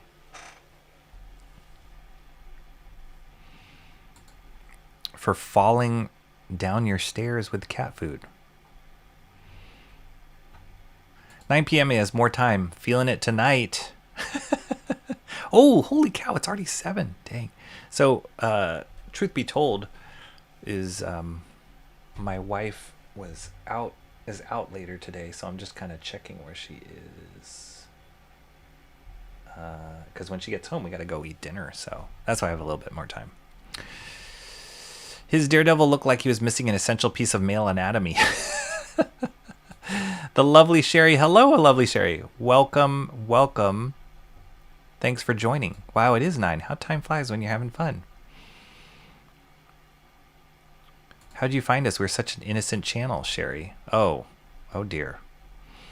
It's 5 o'clock somewhere. The individual covers were boring to me. Well done art, but boring. I feel that. She's been subbed for a while. Awesome one. Take that. Good to see you, Sherry. Lovely Sherry. Let me see. I think I could probably get in one more inking pass. Should I start the hand? Or should I finish this hand? I kind of want to start the hand. Yeah, I'll finish this. I'll get here.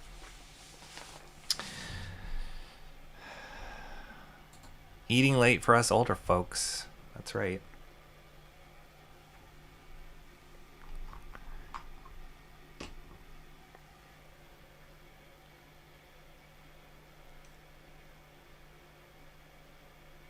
I feel like I'm in that part of the video game where it's like you want to save your progress and then you stop the game because you know if you keep going without saving you're gonna regret it. That's why I feel like I'm at with this page. I'm like, oh, I'm so like psyched about where this is. And I feel like, oh, let's just keep going a little longer. And then this is when I like spill the ink all over it. Okay, let's see.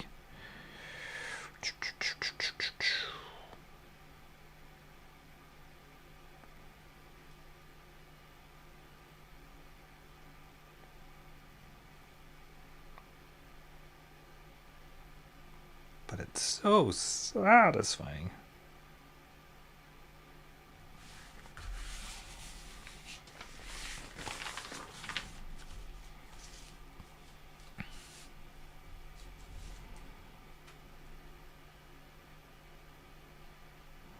Kirby was also one of the first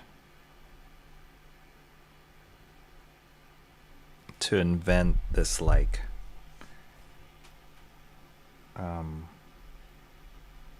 with armor and with tech.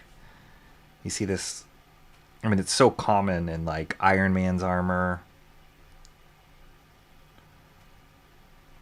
Bunch of characters, different armor, but he was the one who kind of invented this like segmented look.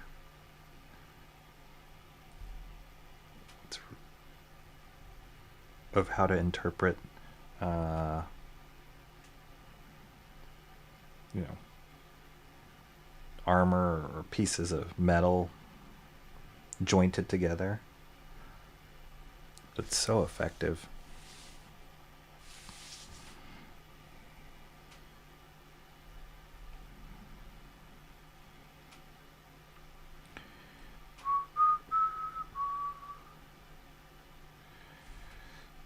Oh no, you know it's getting bad when I start whistling.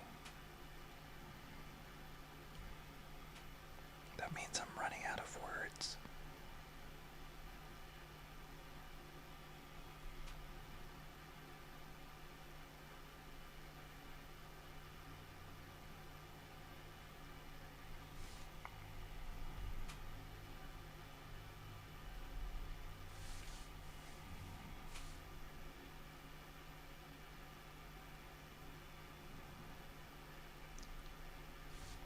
But you notice how like when the hand bends downward and you see the like perspective going down on these fingers, then the jointing gets tighter.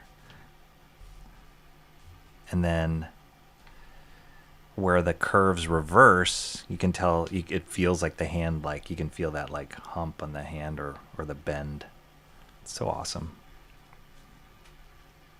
You just take that stuff for granted. You look at it like, yeah, that's its hand. But when you think of all that goes into it.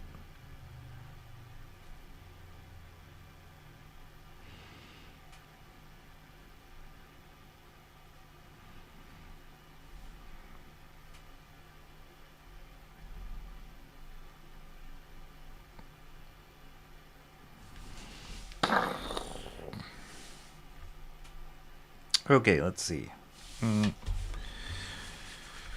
Rotate.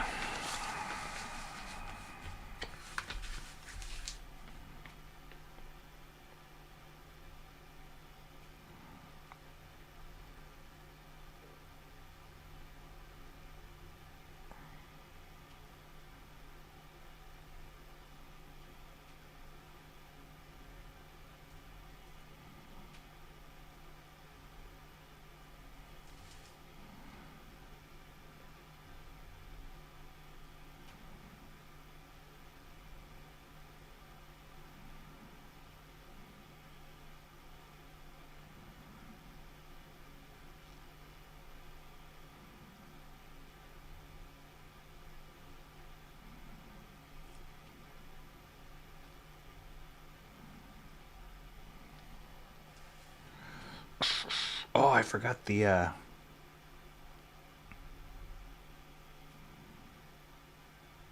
Game 2 of the NBA Finals is going on right now.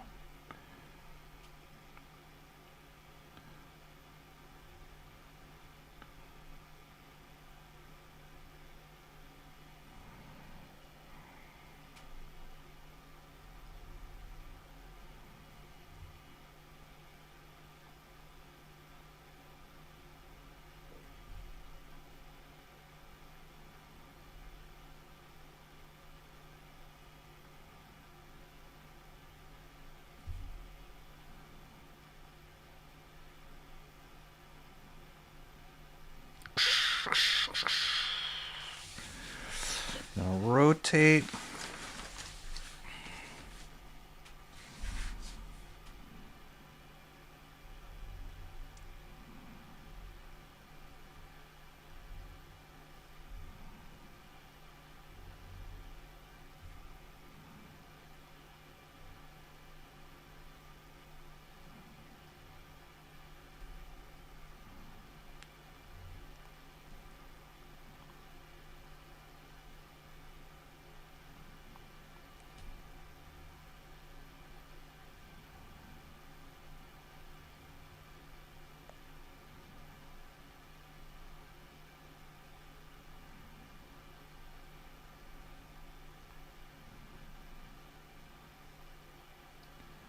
Just want to make sure I get the right number of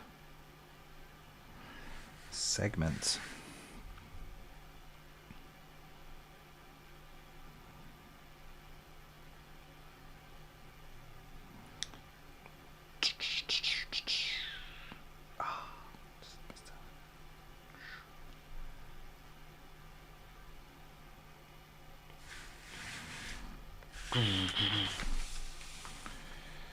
Look at that curved hand.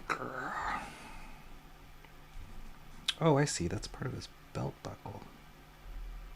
That makes sense.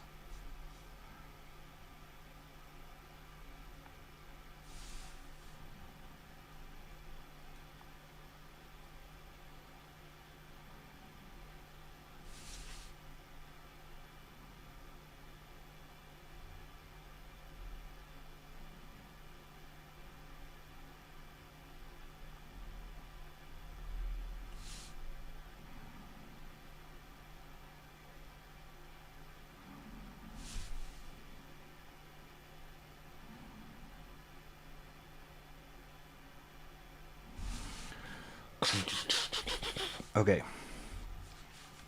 Then they have these like beautiful. This is just like the exercise I was just doing at the beginning of the stream.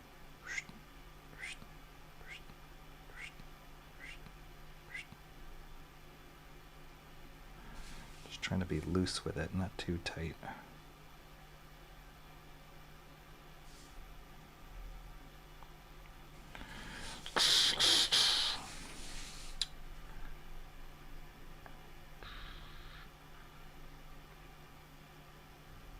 Yeah, this is like direct application of the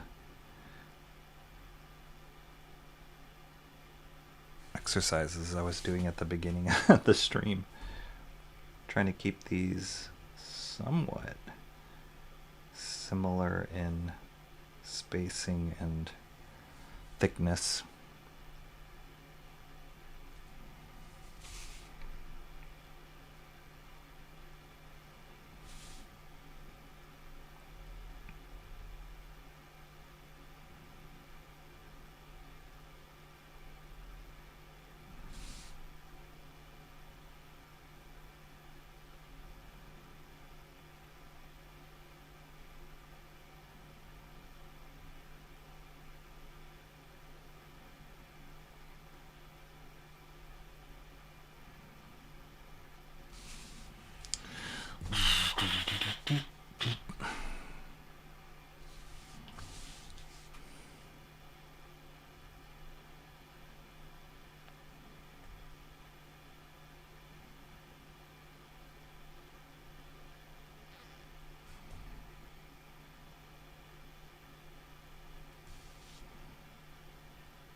Need a little break.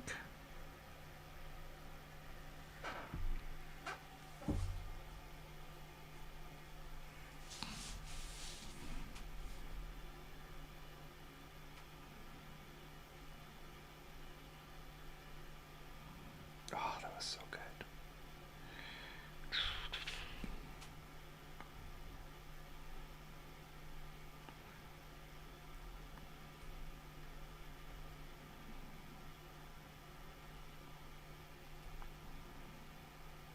Oh, yeah.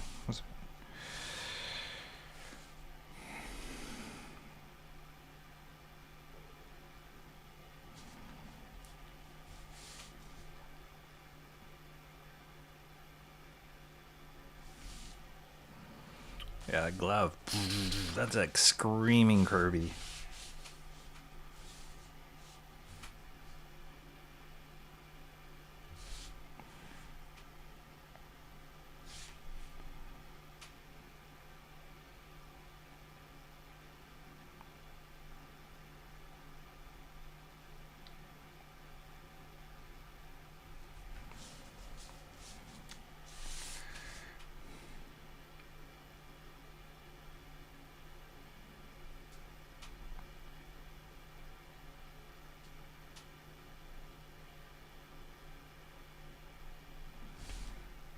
Okay.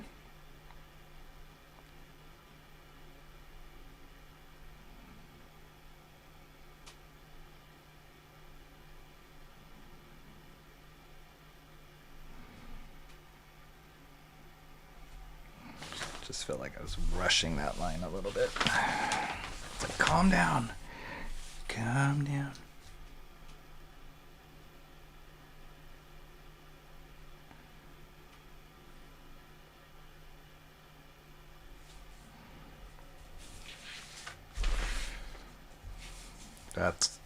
That's looking so cool.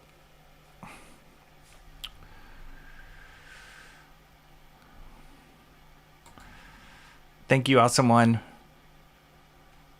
Yes, like and subscribe if you haven't already. Just ate some spaghetti somewhere in the Pacific Ocean. I don't appreciate being rewarded with an ad whenever I complete a level in a mobile game.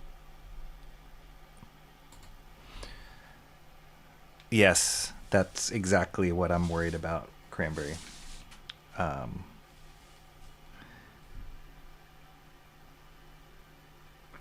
Again, it's like, oh, I'm totally feeling it. And then you're like, oh, shoot, I just made a mistake.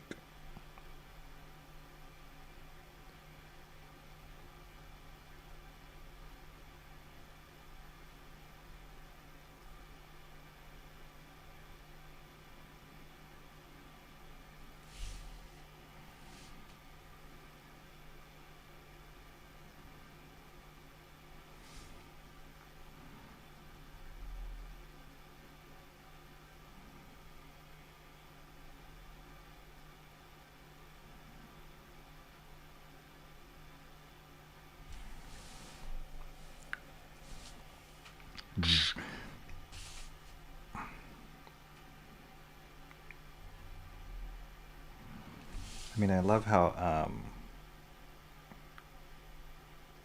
mean, it's like with anything, you just do it more, you get a little bit more comfortable. Like, I feel like I'm going a little faster. But I can easily see me going off the rails here in a second if I don't calm down. I'm just getting too excited. Like, yeah, I'm faster. Look at this.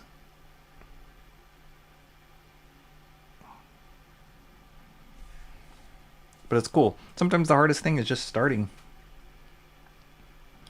Just drawing that first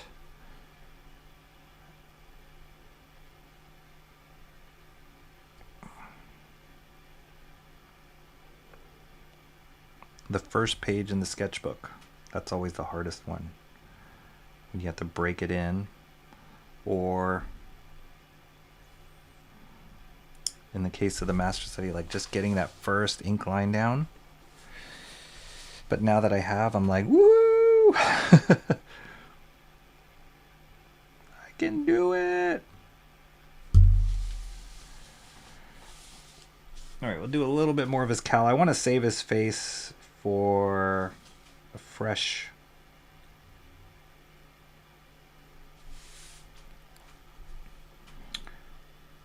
start. I don't know, should I do his face?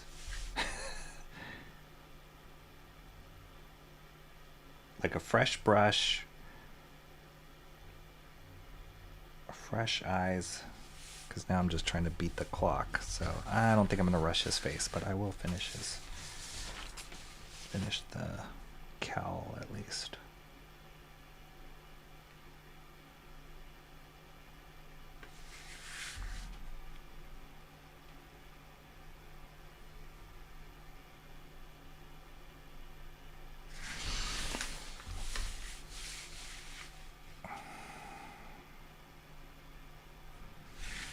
Okay, watch how satisfying this is going to be. Yeah.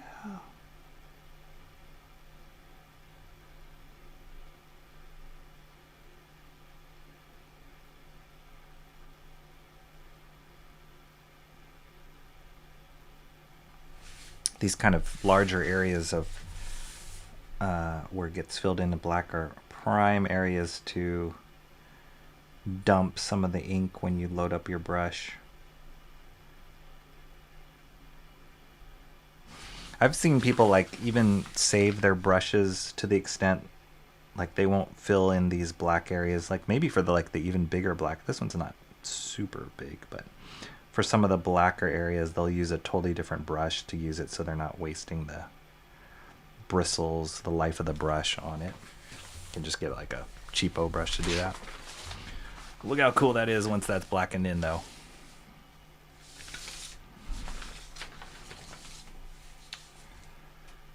And this taper.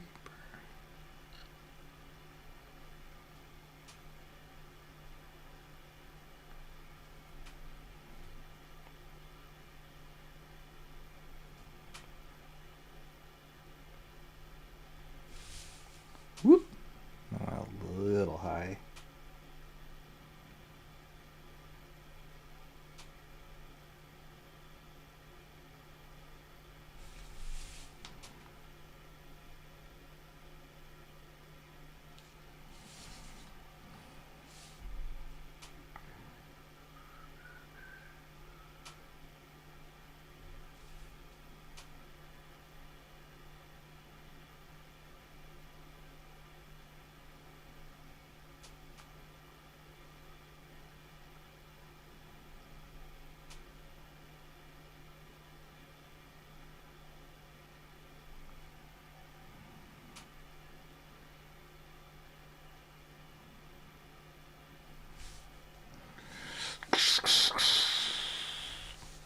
Yeah, look at that.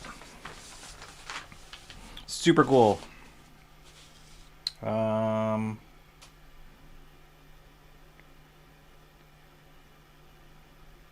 want to use the last bit of ink.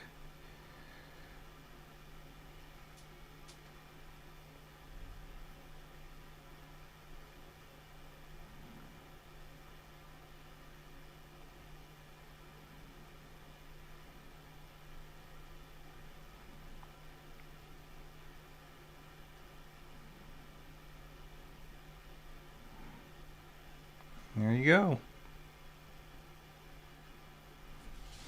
How's that for first day on inks? Dr. Doom. Let me close this ink bottle before I blow this up on myself. Put the ink brush way over here. But this was super successful for the first run. We got to look at some... we didn't even look at all the comics that I got.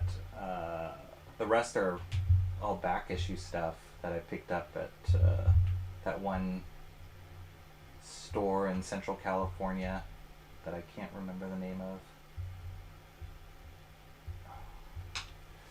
of. But I got some other back issues elsewhere, so we'll look at. I'll lump them in some in another stream there, but. There we go, 720 play. We've been streaming for almost 4 hours, 2 minutes short of 4 hours. Amazing. Look at that though. That's some pretty dang good progress for this Doctor Doom piece. So very, very excited. I think I picked the right tool, the brush, the right ink, the Winsor Newton ink for this one. It's flowing super nice. Hopefully it continues on in the future streams that we do. The same vibes. We don't want that to stop. But yeah, this is looking awesome, guys. I'm super excited for that. All right, I'm gonna catch up here and then I'll let you guys go. Spaghetti, the Kirby Shine polish, yes. Awesome one doesn't use pasta sauce, so they just used oil and salt and herbs. That's valid. Rocky burned through his vocabulary budget. I did. The budget of 0. Now he's really playing into the ASMR with the whispering. Apparently my prize for beating the last couple levels has been ads for Philip LED lights. That's cool. I guess I'm more of a whistler than a hummer. My grandma, rest in peace, Grandma Ballesteros, Lola Ballesteros, she used to hum all the time and whistle. She was a really quiet lady, but she would do both. I think that's where I'm going. It's in my genes. I got a better one, a blank screen with a timer icon in the corner. Nope, still Philips LEDs. Maybe you need to buy some. You must have said to somebody something about LEDs.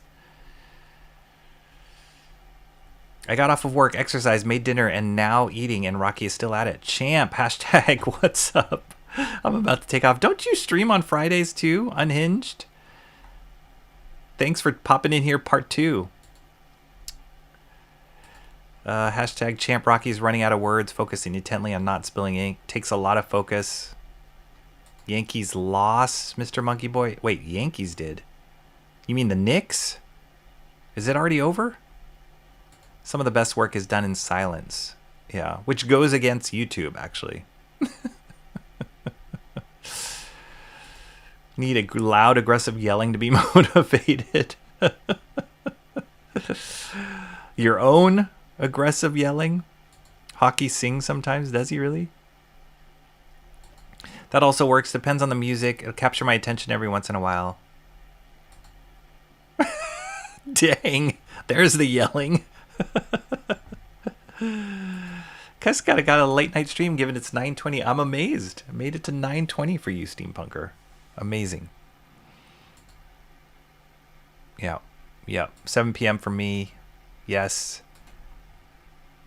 To nearly your bedtime, Mark's music obsession. Well done, my friend. Well done. Glad we were able to do a stream with you in it. We missed you last time. Hope the pup is doing well, and Michelle hopefully will be home soon. 5 more hours. No mistakes. Yeah, I didn't. Looks good. That's how it is. You should do a quick poll, Rocky, to end speedily. That won't happen. I love how our praise to Rocky is congrats. You didn't mess up. It's the most positive thing you can say to me, honestly.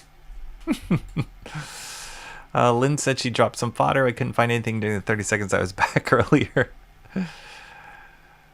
Mostly whistle. Rocky says LEDs a few more times. Some of us aren't getting ads for them yet. No, I don't usually stream on Fridays unless I feel in the mood for it. Oh, okay. I was going to try and do an advanced stream, advanced edit to send people. Rocky's Hockey's a decent singer. I like his version of Throw Your Arms Around Me. Baby, I'm amazed at the way you love. Oh, why am I reading that out loud? Is there anybody I should like? What do you call it? Raid? Anybody? You guys care to let me know? Like, is Bancroft still streaming? K-pop?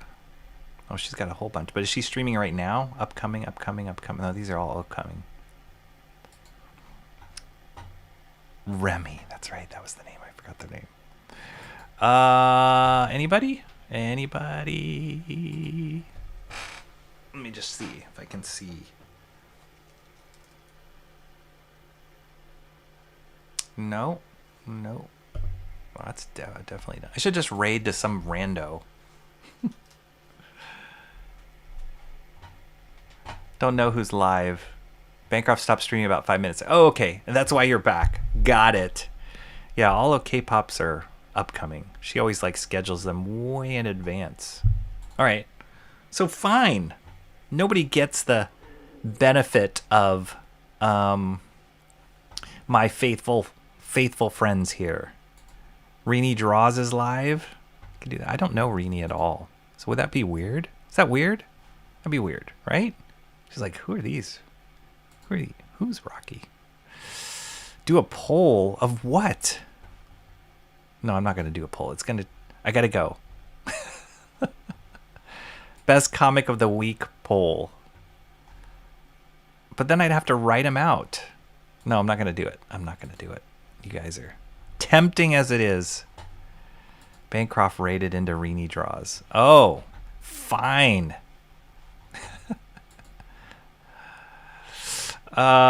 Just go to her channel, guys. Just go to her channel. I think it's weird. I don't think it would be the weirdest thing she would have to deal with during her show. She'd probably like it. No, it's weird. I've never interacted with her. I don't know her at all. I've only heard of her name and seen her book. All right, everybody. Awesome. Thank you so much for being here. Thank you for joining me for this master study. I'm super psyched about how this is coming out. This may be the best one yet. I don't know. I say that about all of them, but I'm really excited about it. I'm happy that I'm able to do Kirby some justice here on this master study. I cannot wait to keep going. But thank you guys all for joining me on this Friday, a weird day for me to do it, but hopefully it launches you into the weekend. Have a great weekend. Get some rest. Enjoy your lives and your weather. My weather's better. Get some sleep. Mark's Music Obsession. There you go. Unhinged posted Rini's link. There you go. It's a good way to make friends. I don't need more friends. I got all you guys. I love Kirby and it's looking great. Thanks, Unhinged. I'm glad we were able to get you outside of work. That's awesome. You talk a lot more. All right, guys. Take care. Have a great weekend. I'll catch you guys next week. Steampunker was first in chat. And I'll see you guys around. Peace.